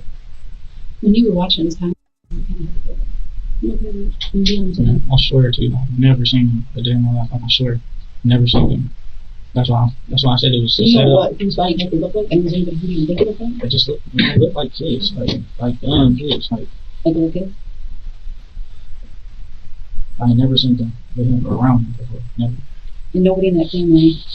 Although Joe had initially lied to the detectives, they were able to verify his alibi for the night of Donovan's murder and confirm that he had no involvement in his death. But solving the puzzle of Donovan's murder was only just beginning.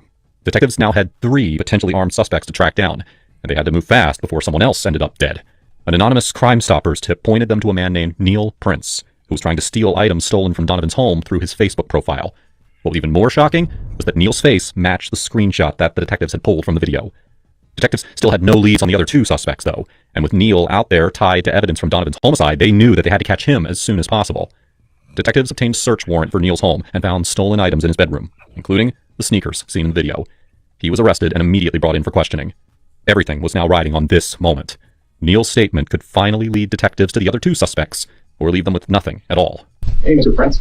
How are you, sir? My name's Mike Lee. I'm the second for police department. I'm going to fix this chair so you can sit. And you were asking about a homicide that occurred over on Bayview on December 14th, specifically. Okay.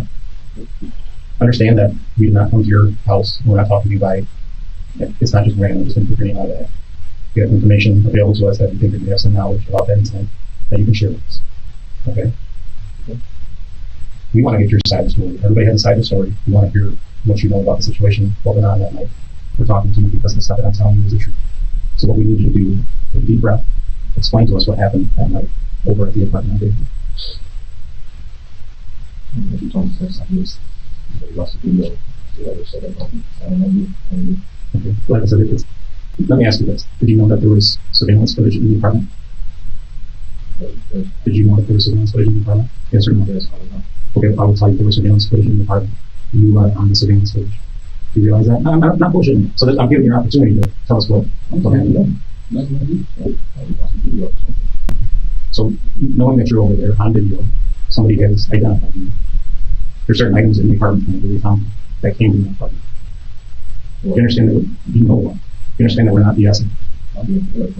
This is your opportunity. I don't know how else to make that clear. I can't put words in your mouth. I have an idea of how what occurred and what happened, but I can't sit here and put words in your mouth. This is your opportunity to tell us what went on. I'm telling you that there's a dead man's property in your apartment.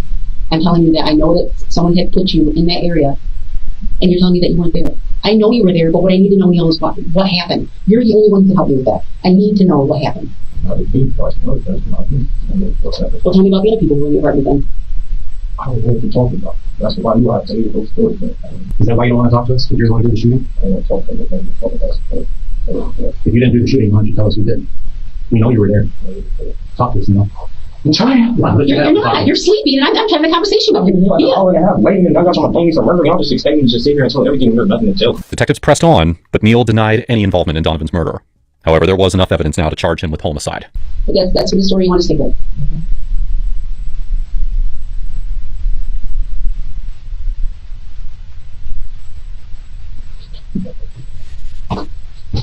We'll get your ride, Neil. You're going to be done downtown, okay? You come back. But it still wasn't enough. Detectives had yet to identify the other two suspects, and just when it seemed like the leads had run dry, they received word of an arrest that completely flipped what they thought they understood about the case. Donovan's friend, Anthony Brown, the same man who had come forward with information, was later pulled over by police. During the stop, officers found a firearm that appeared to be consistent with the shell casings recovered from Donovan's home, raising new questions about the already murky case. Detectives now knew that they had to get Anthony into a room to find out what really happened, and also where the third suspect was hiding. They were closer than ever to solving this case, and everything now hinged on what Anthony would say next. Do you know what can happen to somebody that provides false information on how? So what do you think if I were to write a search warrant for your cell phone? What do you think would show your location? You're in the house, right? Where would it show your location of your cell phone? Do you think? Where I thought about that? When I ask you these questions, Anthony, it's because I already know. Did you see this map before I close your folder? Real quick, you see that map? All right? It's a map of you and I'm searching for. Okay, so let me throw this out there. Rather than, the evidence is just mounting on you. So rather than sticking with this story and implicating your sister in a homicide, asking her to alibi you, let's just get it out there. Let's just get it out there. Now, I'm not saying that you're a cold-blooded killer. What I'm saying is, you're there. You're there in some capacity. I'm not saying you pulled the trigger. I'm not saying you showed up with a plan to kill him. What I'm saying is, you were there, shit went sideways, and that. Even if you didn't need for that to happen. Even if you didn't need for that to happen, it happened, and I can prove it. Okay, so I mean, if you want, what's that? Like you, but I'm in a lawyer or something. Okay, I don't know much about the law. I'm not. Okay, you don't know. All right. Well, you want an attorney right now? You're saying? Okay. So other than that, we have one other piece of business to take care of. No more questions. However, have a shit from you. Okay. Now you're gonna receive a receipt after I serve this. While Anthony refused to talk, detectives at least had two suspects connected to Donovan's murder behind bars now. Nearly 3 months after Donovan's murder, a juvenile named Willie Fletcher came forward with his attorney and confessed to being the third person in exchange for a deal. He gave detectives a detailed, step-by-step account of what happened that night, and identified Anthony as the mastermind. Willie explained that Anthony knew that Donovan had cash, and so he set him up with a fake dice game as a robbery. According to Willie, Anthony instructed him to shoot Donovan in the back. After that, Anthony walked up to Donovan and shot him twice more in the head, before all three proceeded to rob his belongings. Willie also told detectives that Anthony had threatened to kill his parents if he ever spoke about the shooting. So in the end, Donovan Barfield was killed over a small amount of cash and a handful of stolen items. Neil Prince and Anthony Brown were both convicted of first-degree murder and sentenced to life in prison without the possibility of parole. Good. Willie Fletcher was sentenced to 60 years in prison with the possibility of parole after 28 years. At around 10:30 a.m. Good for they ass. Lock them up. Gonna do that to that dude over the damn little dice game, little whack ass. That was so whack. And it was stupid too, which is the crazy thing about it. Hey man, go ahead and give me a thumbs up or a like or whatever and subscribe if you like that late night crime. You dig. Welcome everybody to the channel. This is just how we do it. I appreciate everybody been sprinkling me with the jewels.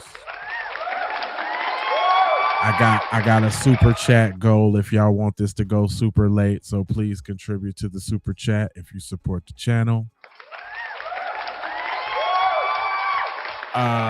Shout out to my mods and my members and everybody making everybody feel real comfortable in the chat. I appreciate a no nonsense chat. And I'm going to just go ahead and keep y'all with the crime. Now, let's go ahead and get to, because I need some rapid fire right now. 13 women on the most wanted list. Let's go. In 75 years, the FBI has put 541 people on its 10 most wanted list. Only 13 of them have been women. One buried a girl alive in a box. One was a college professor. One stole $4 billion with fake crypto. These are all 13. Number 1, December 1968, Ruth Eisenman Shear became the first woman on the 10 most wanted list, added in 1968 for kidnapping, extortion, and other crimes.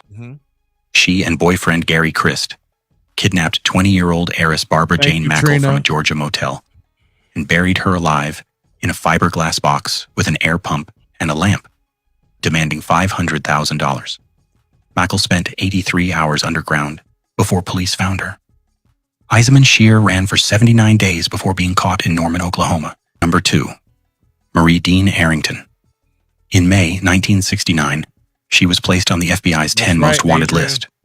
In 1968, she murdered the legal secretary of the public defender, who failed to get her kids acquitted. Sentenced to death, she escaped prison in 1969, which put her on the list, caught nearly 3 years later in New Orleans. Number 3, on August 18th, 1970, Angela Yvonne Davis became the third woman ever placed on the FBI's top 10. A 26-year-old UCLA philosophy professor and activist, guns registered to her were used in a courtroom escape attempt that left a judge dead. She spent 2 months on the run. She was acquitted in 1972. Number 4, Bernardine Ray Dorn, law student turned revolutionary. She believed America needed a revolution and helped bomb the Capitol and the Pentagon. Removed from the list in 1973 when charges dropped, she hid for 10 more years with husband Bill Ayers. Number 5, Catherine Ann Power. She helped rob a bank to fund anti-war protests. A cop was killed. She escaped and lived 23 years as a chef and food writer in Oregon under a fake name. Wow. Then walked into a police station and turned herself in. Number 6, Susan Edith Sachs.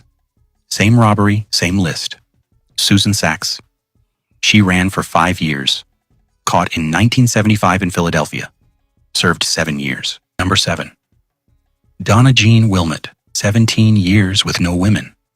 Then Donna plotted to blow up Leavenworth Prison to free a Puerto Rican nationalist. Damn. She and her partner found an FBI bug in their car and vanished. They became beloved charity workers in Pittsburgh for 9 years before the FBI found them in 1994. Number 8, Shaunti Henderson, the fastest woman ever. Shaunti Henderson was captured the same day she was added to the top 10 list. What? Wanted for shooting a man at a Kansas City gas station. Less than 24 hours on the list. Later convicted of manslaughter. Number 9, Brenda Delgado, placed on the list. April 6th, 2016, for a murder-for-hire plot that led to the death of a prominent pediatric dentist in Dallas.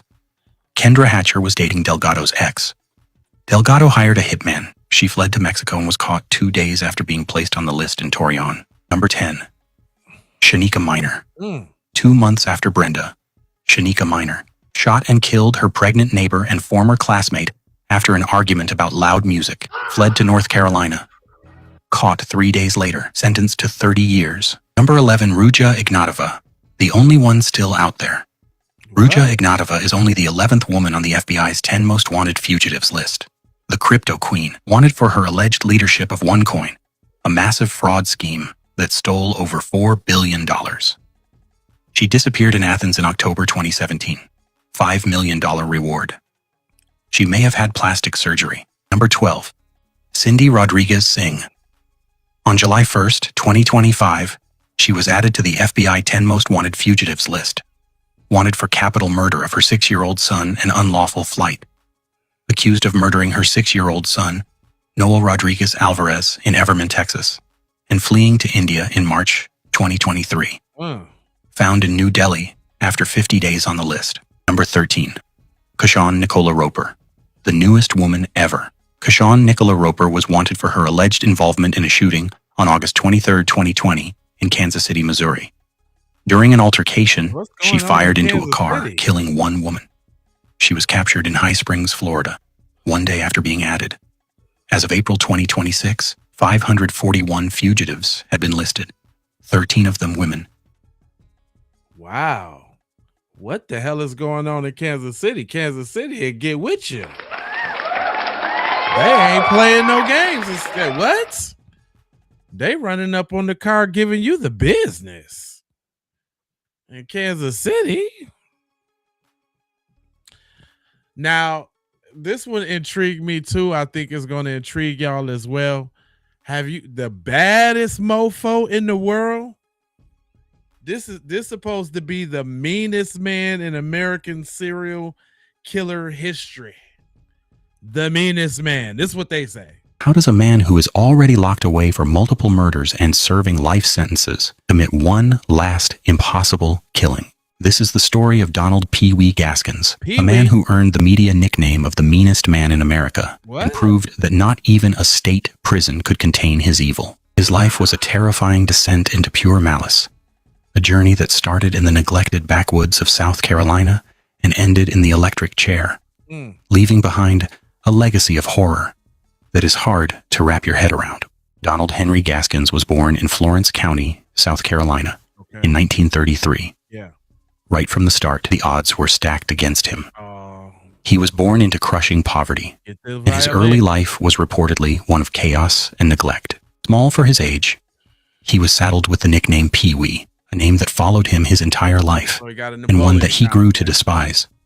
That nickname, a constant reminder of his physical stature, stood in stark contrast to the monstrous reputation he would one day build. His childhood was a catalog of horrors, or so he would later claim. It's important to note that many details from this period come from Gaskins himself and are difficult, if not impossible, to verify, but they paint a grim picture. Some accounts, likely originating with him, claim that as a toddler, he drank a bottle of kerosene, leading to convulsions for years. He was a target for bullies at school and allegedly endured constant beatings at home. He dropped out of school around the age of 11, his formal education replaced by a life of petty crime. By his early teens, Gaskins had already graduated from fistfights to far more serious offenses. He fell in with a small gang, and their activities quickly escalated from burglary to assault. He was sent to a reform school, a place that, instead of correcting his path, only seemed to harden him. He learned that in a world of predators, the only way to survive was to become the most dangerous one. His early life was a pressure cooker of instability and alleged abuse, forging a personality that seemed to lack any empathy and was filled with a simmering rage, just waiting for an outlet. It wouldn't have to wait long. After years in and out of the prison system for crimes like assault and robbery, something inside Donald Gaskins shifted. The violence of his youth began to sharpen into something more deliberate and focused. In the late 1960s, he began what he'd later call his coastal kills. He would cruise the highways of South Carolina, sometimes in a hearse he used for his auto body business, and pick up Miguel unsuspecting hitchhikers. These were murders of opportunity. Driven by a compulsion he barely understood himself, he would later brag about killing dozens this way, though these claims were never substantiated. But Gaskins didn't just kill strangers. He soon transitioned to what he called his serious murders, killing people he knew. These killings were often personal, born of rage, revenge, or a cold-blooded calculation to silence a potential problem. In November 1970, his own 15-year-old niece, Janice Kirby, and her 17-year-old friend, Patricia Ann Alsbrook, became his victims. The reason he gave was anger over their behavior, but the result was the same. 2 young lives brutally ended. His choice of victims was terrifyingly broad. He killed men, women, teenagers, and even a 2-year-old child. His motives were just as varied. He killed for money to cover up other crimes, and sometimes, it seemed, for the sheer pleasure of it. He used guns, knives, poison, and his bare hands, a multifaceted approach to murder that showcased a chilling and dark creativity. You see, Gaskins was a pathological liar and a master manipulator.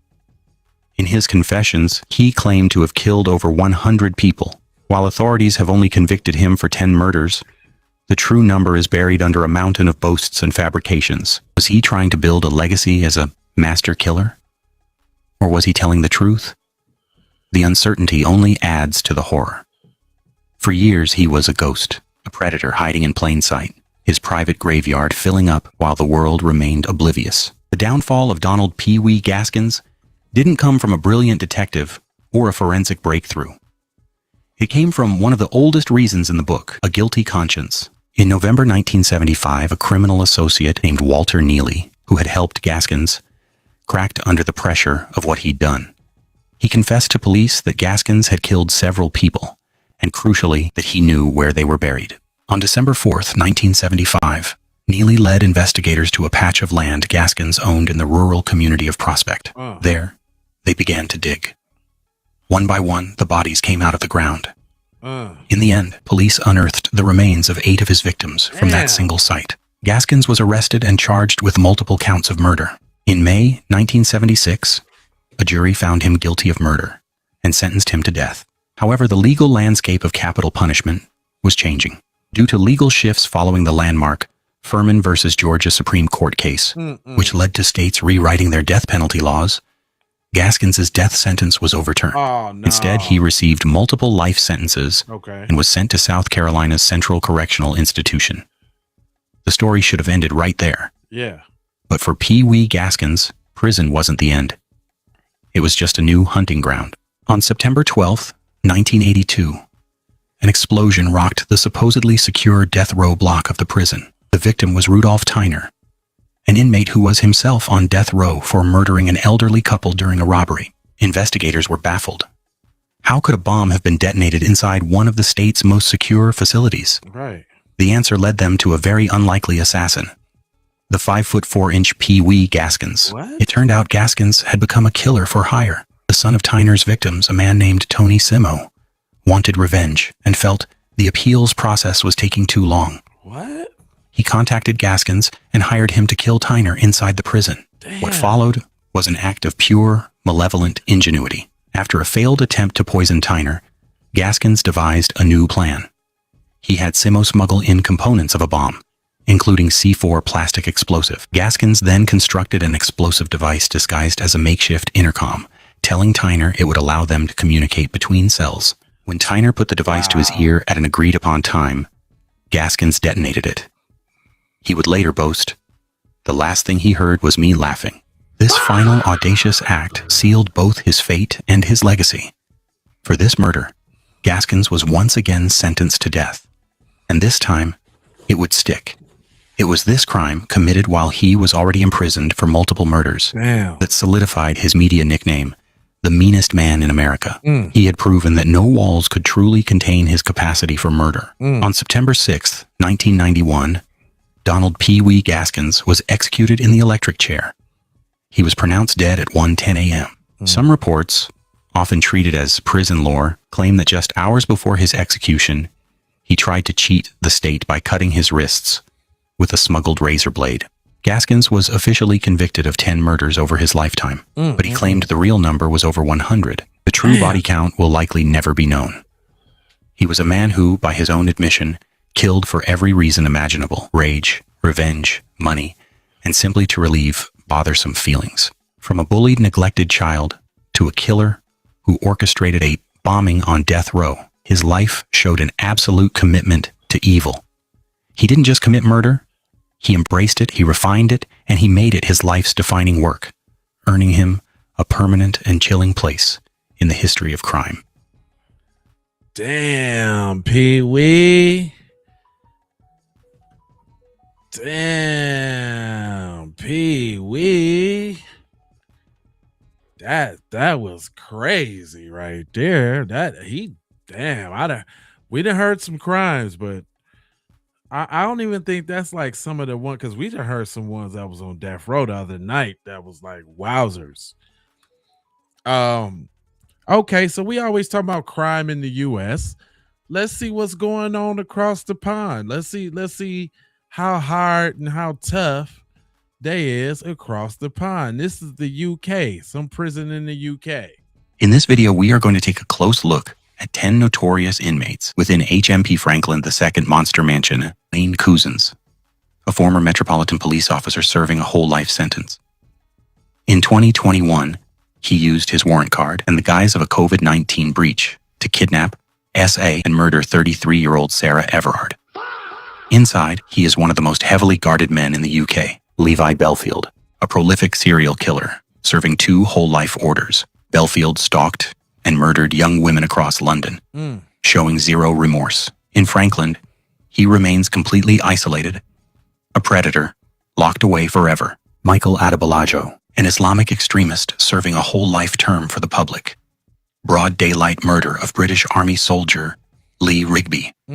Adebolajo represents the violent ideological faction heavily monitored within Franklin's high-security wings. Thomas Mayer, a far-right extremist serving a whole life sentence. In June 2016, Mayer assassinated Labour MP Jo Cox in her constituency, an act of political terrorism that shocked the democratic world.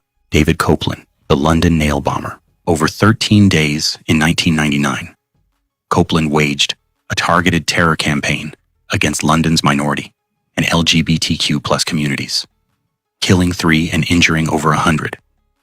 He is serving 6 life sentences. Damn. Damien Bendel, serving a whole life order for the horrific 2021 Killamarsh killings.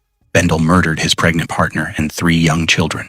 In the rigid hierarchy of the prison system, his crimes place him in constant danger from other inmates. Charles Taylor, the former president of Liberia and a convicted international war criminal, sentenced to 50 years for crimes against humanity. Taylor was transferred to Franklin in 2013 under a special international agreement. Vikram Digwa, convicted of the December 2025 murder of 18-year-old Southampton University student Henry Nowak, Digwa was handed life with a 21-year minimum. Upon arriving at Franklin, leaks revealed he was literally shaking with fear, terrified of the prison's reputation and desperate to avoid the general wings. Mark Dixie, a violent sex offender serving a minimum of 34 years. Dixie was convicted of the brutal 2005 murder of 18-year-old model Sally Ann Bowman outside her home. A crime solved through breakthrough DNA profiling. Anthony Russell, a ruthless spree killer, already serving a whole life order for a multi-city murder and SA campaign in 2020. Russell's reputation for unhinged violence inside the prison grew exponentially in early 2026. Ian Huntley, the former caretaker who murdered 10-year-olds Holly Wells and Jessica Chapman in 2002. After over 20 years of survival behind bars, Huntley's time ran out on February 26, 2026. He was ambushed in a prison workshop and struck repeatedly with a metal bar. Okay. The attacker was Anthony Russell. Huntley died 9 days later in hospital, ending one of the most hated chapters in British criminal history. Yeah, they get down over there, but it seems like it's really political. It's a lot of political going on over there. It's not like, I don't know, I guess it was senseless violence, I guess. Like a lot of, because over here it's like, it's either, the touchy-feely crime on the grape and all of that, or it's the over the girlfriend jealousy or something like that, or they're getting rid of the police. Like, it's specific, but their crimes are interesting. There's pretty interesting crimes they got. Let's go to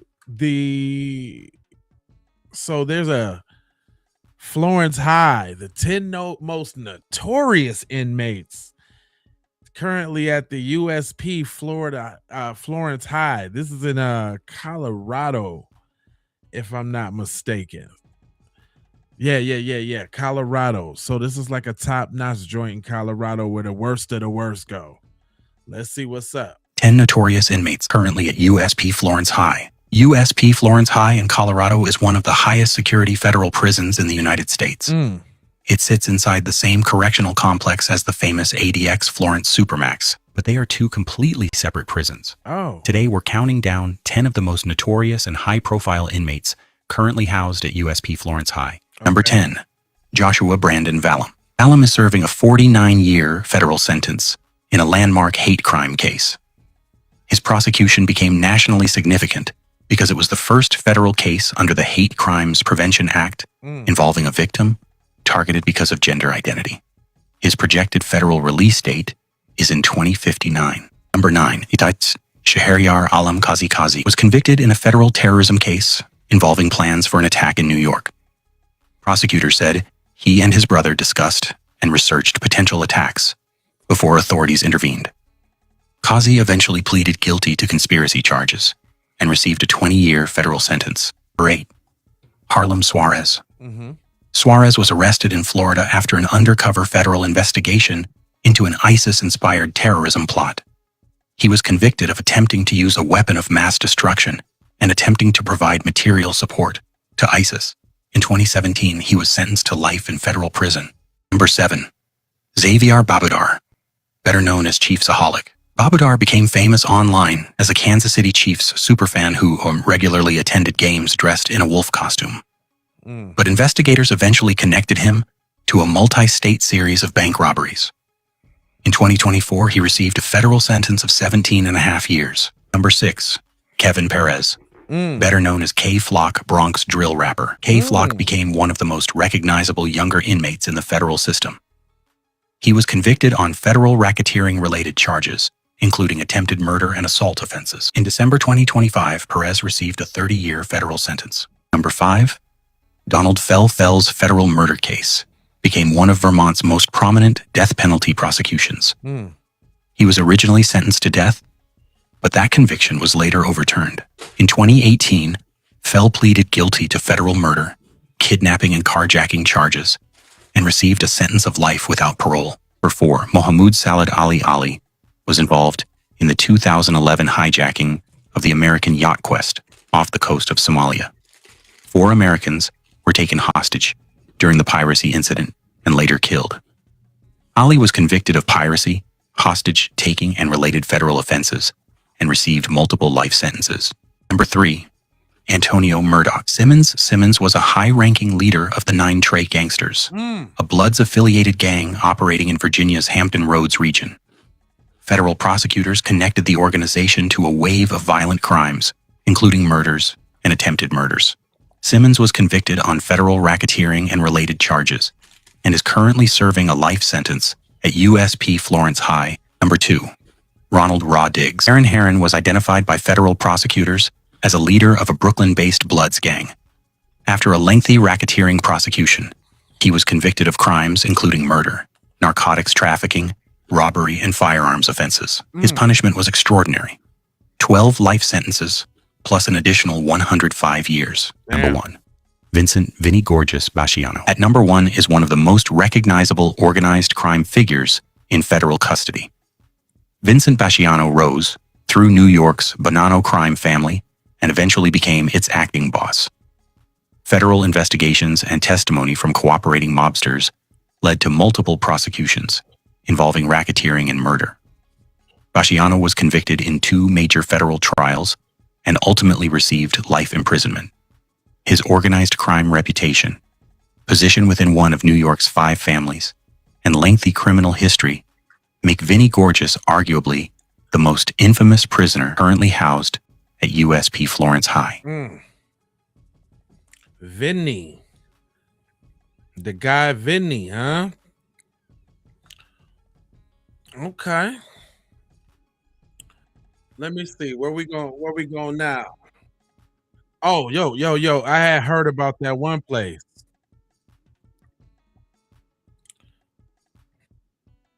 I think this is across the pond too. It says HSP Wakefield. I ain't never heard of that jail here, so I would imagine that it's across the pond. So let me see what they're doing over there. Maybe these are more, like not their federal, and we'll see what kind of scumbags they got over there. But they call it a castle. In this video, we are going to look at 10 notorious inmates at HMP Wakefield, better known as the Monster Mansion. Harold Shipman, a trusted family doctor. Also, Britain's most prolific serial killer. Shipman murdered up to 250 of his patients before ending his own life inside a Wakefield cell. In 2004, Jeremy Bamber, In 1985, 5 members of the Bamber family were shot dead. Jeremy blamed his sister, but police proved he did it for inheritance money. Damn. He remains inside Wakefield on a whole life tariff. Reinhard Sinaga, the most prolific sex offender in British legal history. This former student lured, drugged, and assaulted over 150 men before waking up in a Wakefield cell to face life behind bars. Damn. Jamie Varley, one of Wakefield's newest and most reviled arrivals. The former teacher received a whole life sentence for the horrific physical and SA and murder of his 13-month-old adoptive son, Preston. Man. He remains under strict protective watch due to immediate inmate threats. Jordan Monahan, a calculating killer serving life with a minimum of 48 years. Monahan was convicted of murdering his 23-year-old girlfriend, as well as his own newborn daughter and 21-month-old son, Sidney Cook, a name that struck terror into the hearts of parents. Cook was the leader of a notorious pedophile ring and a child killer, making him one of the most heavily segregated men inside the prison system. Ian Watkins, the former Lost Prophets singer, shocked the world when convicted of horrific child SA. What? His crimes made him a constant target, culminating in a fatal prison attack that ended his life inside Wakefield. Roy Whiting. In the summer of 2000, Whiting kidnapped and murdered 8-year-old Sarah Payne. Damn. His crime sparked national outrage and earned him a permanent home in Wakefield's maximum security unit. Mick Philpott, driven by disturbing greed, Philpott set fire to his own home, killing 6 of his children in a twisted plot to frame his ex-partner and secure council housing. Mark Fellows, known on the outside as the Iceman for his ruthless gangland executions, Fellows is one of the most feared men inside the high security system. Already serving a whole life order, he made headlines again when he and 2 other inmates carried out a brutal, fatal cell execution of a convicted child killer, right under the noses of Wakefield guards.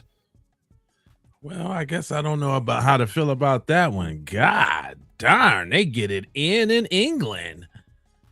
Sheesh. Hide your kids, hide your wife. Man. England ain't no joke. Whew. All right, we're gonna keep it moving. I think this one is somewhere else across the pond. Whatever Terre Haute is. I never heard of Terre Haute, but I guess we're gonna find out. I think they give some clues about to where it is. But Terre Haute, ladies and gentlemen, let's go. USP Terre Haute is best known as the location of the federal execution chamber, but Okay. outside its remaining death row population, the Indiana Penitentiary has also housed organized crime leaders, terrorists, kidnappers, and convicted murderers. Here are 10 of its most notorious non-death row inmates. This countdown is arranged for presentation and is not a ranking of the crimes. Number 10. Lawrence Larry Ray. Ray moved into his daughter's college dormitory and gradually gained control over several Sarah Lawrence College students. Prosecutors said he used manipulation, threats, and coercion to exploit his victims for years. Oh, wow. Convicted of racketeering, extortion, forced labor, sex trafficking, and other offenses, Ray received a 60-year federal sentence in 2023. Number 9. Raymond Shrimp Boy Chow. Once a prominent figure in San Francisco's Chinatown underworld, Chow became the leader of the Chi Kung Tong organization. In 2016, a federal jury convicted him on 162 charges involving racketeering, money laundering, conspiracy, and the murder of rival organization leader Alan Leung. Chow is serving life imprisonment. Number 8. Isaac Agigui. Agigui was an army private and the leader of an anti-government group known as FEAR, Forever Enduring, Always Ready. He pleaded guilty in Georgia to charges connected to the killings of former soldier Michael Rourke and Rourke's girlfriend, Tiffany York. A military court also convicted him of murdering his pregnant wife, Deirdre. He is serving life without parole. Number 7. Chevy Kehoe. Kehoe led a white supremacist organization that financed itself through robberies and stolen property. He was convicted of racketeering and murder charges connected to the deaths of William and Nancy Mueller and their young daughter. Kehoe avoided a death sentence but received 3 consecutive life terms. Number 6. Ronald Mikos. Mikos was a Chicago area podiatrist facing a federal investigation into Medicare fraud.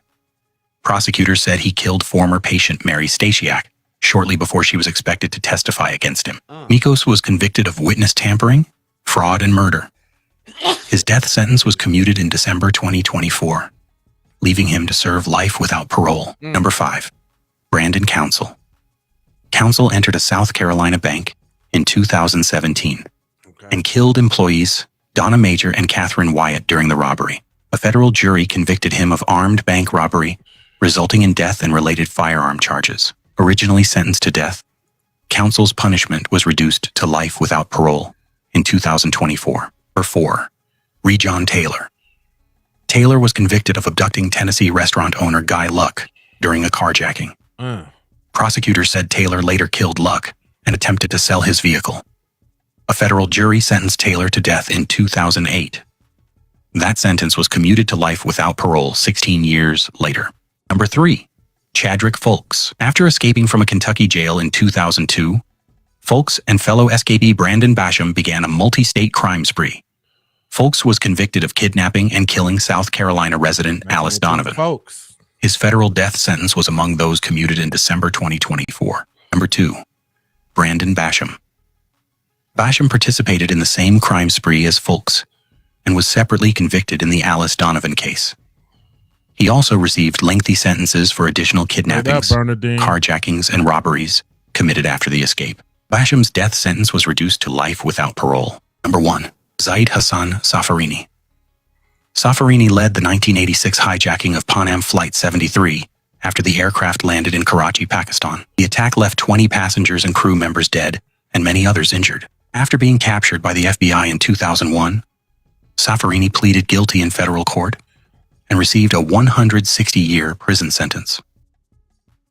Yeah, that was deep right there, y'all. Dang, it'd be like 2 hours be coming so quick, man. If y'all enjoy a nice program, man, you know what I'm saying? Show me some love. I had a super chat little goal for an extra hour or so of programming, you know, but I ain't see nobody hit the super chat, but I appreciate everybody that dropped some of them jewels and all of that. I appreciate everybody that hit the like button and all of that. Y'all, hey, if y'all like that, just go ahead and subscribe. I do this every night. We going over type of crime. We do the long form. We do the rapid fire. We do the whodunits. We do it all, right? Do y'all want to? Y'all come on, man. Y'all want some more of this, man? Sprinkle me a little bit if y'all want a little more. Or we gonna call, or I'm gonna call it, because I was trying to do my little 2 and be through on the late night crime side of the game, you know. So let me know what y'all want to do. You know what I'm saying? It's 2:43 on the West Coast.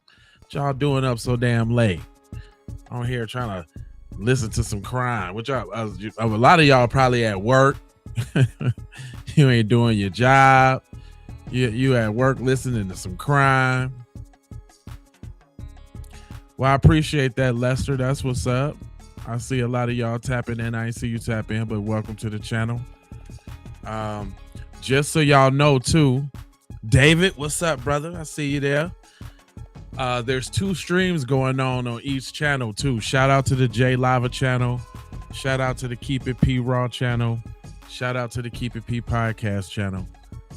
If you click on the channel and go to the channel and look on the channel, it's 2 streams. If you run on the one, the one that got the least views, the big one, you can see all of the pictures and stuff a little bit better, because I know some of y'all is on the portrait, and I know y'all see me real small in the corner, and you got the stuff up there at the big and the chat below.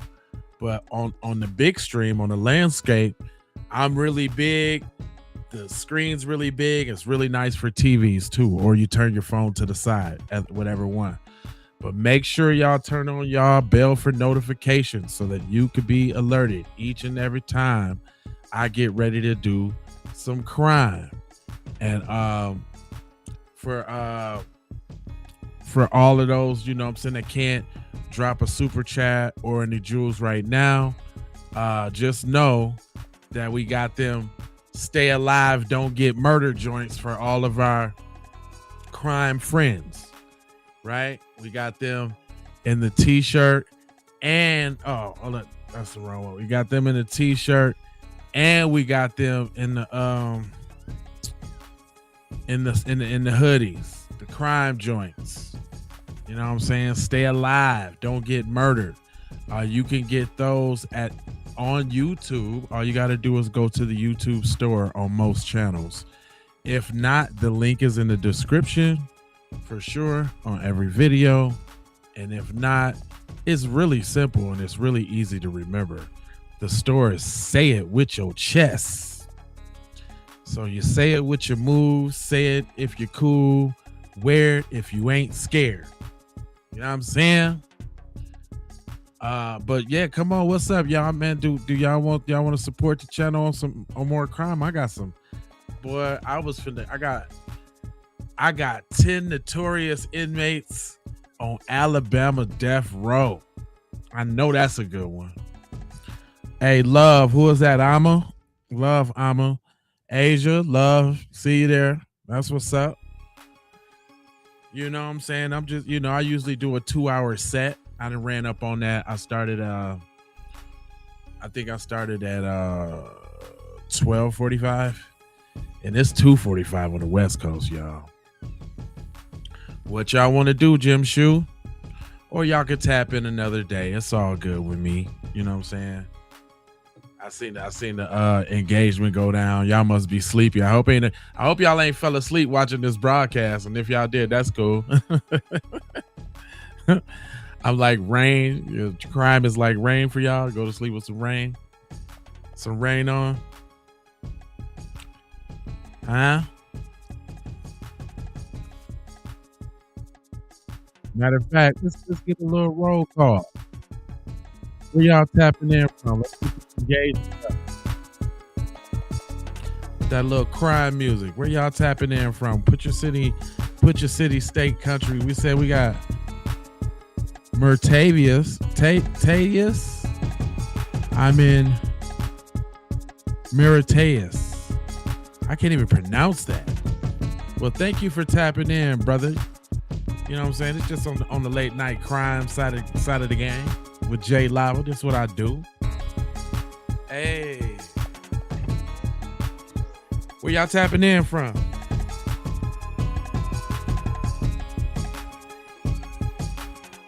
My crime community. We got Pittsburgh in the house. KC Top. What up with your family? You up late night watching some crime? Okay. We got California, Sacramento up in here. We got Leland, Mississippi up in here. We got Columbus, Georgia up in here. Man, what up? 777. Oh. We got Karina up in here tapping in from LA. Matter of fact, y'all, while I'm talking, I think I just got the spirit, man, of my homeboy who recently just passed, man. Let me dedicate this to him real quick. Let me give him a shout out, because that was my real deal stomp down guy.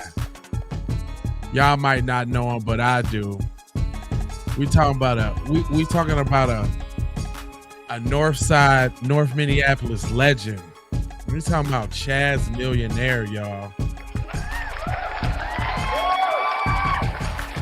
And unfortunately, he just passed. I'm talking about, this is one of the realest dudes you ever want to meet. You know what I mean? Just one of the realest, man. He definitely got love from the whole city. He definitely finna get some love from me. So I am definitely finna give my man's Chaz Millionaire a moment of silence. This one's for you, Charles.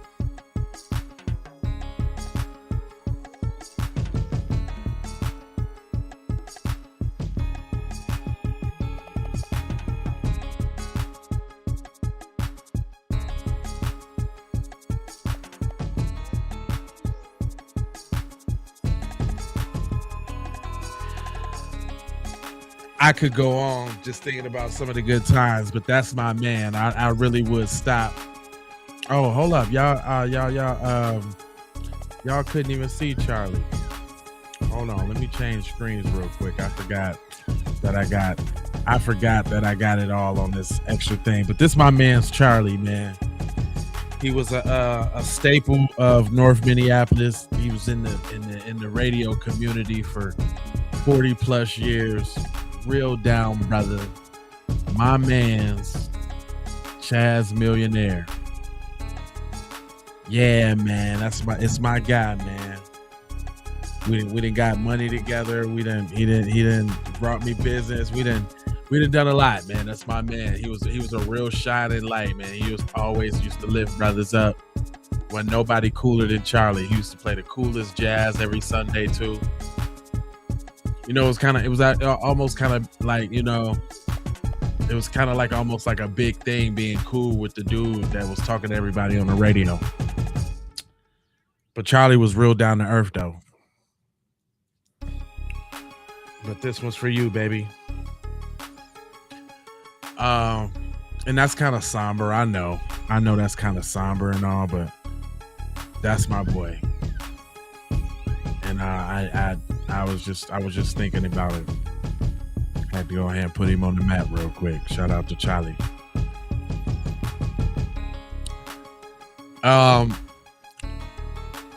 What's up, man? Y'all want some more? Y'all tapping in another night, man. It's real late.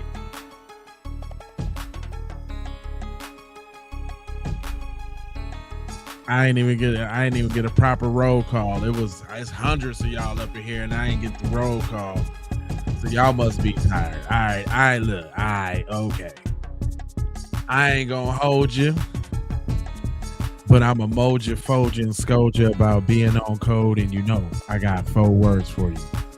I need you to go ahead and subscribe for the vibes, like for the spike, comment your vomit, like for the spike in the algorithm. That's what the like do. Do that. Comment your vomit, share if you care about getting crime everywhere. Please do that on the platforms that you are on, Jones. And just to bring it all the way home. I appreciate that. What's poppin', G? How you feeling? I was about to dip out, man. Wasn't nobody saying nothing. Now y'all want to talk. I thought y'all was done with the crime. We come back tomorrow, man. Matter of fact, I'm gonna go ahead and dip out because I got a full day of videos tomorrow. I'm trying to do a record tomorrow. I don't think I've done 5 broadcasts in a day. But I wanna do 5 2-hour broadcasts tomorrow. So I gotta start early, including the crime and all of that. You know what I mean? So I told you I got this goal that I'm going for, y'all, but I can't tell y'all about it. I'm gonna just talk about it when I get there. But if y'all notice, I'm working. I'm really working, trying to give y'all some quality content. You know what I'm saying?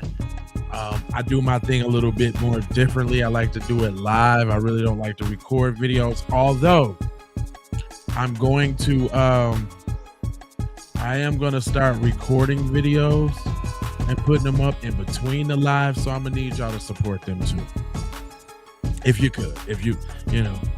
But those are going to be like the little bite-sized things because there's a lot of news that comes out that I want to put my opinion on and I want to touch. But I don't want to make it a 2-hour stream. You know what I'm saying? I try to make the long streams for, you know, phenomenons in communities, whatever said community that might be. Right? But I want to do a lot of bite-sized this, that, and the others. You know what I'm saying? What you say? You said just made it to work for that double OT. That's right. Well, as long as I can get you through your joint, you know what I'm saying? Hey, I appreciate you tapping in. That means I'm providing some quality entertainment for y'all, some quality content, and I appreciate that. That's what my aim is, right? we be going on these journeys and doing this stuff together. But I ain't gonna hold you. I'm gonna mold you, fold you, scold you about being on the code. Love, peace, blessings, and aloha. I'm out the Doha for Shoha. Yeah, already know.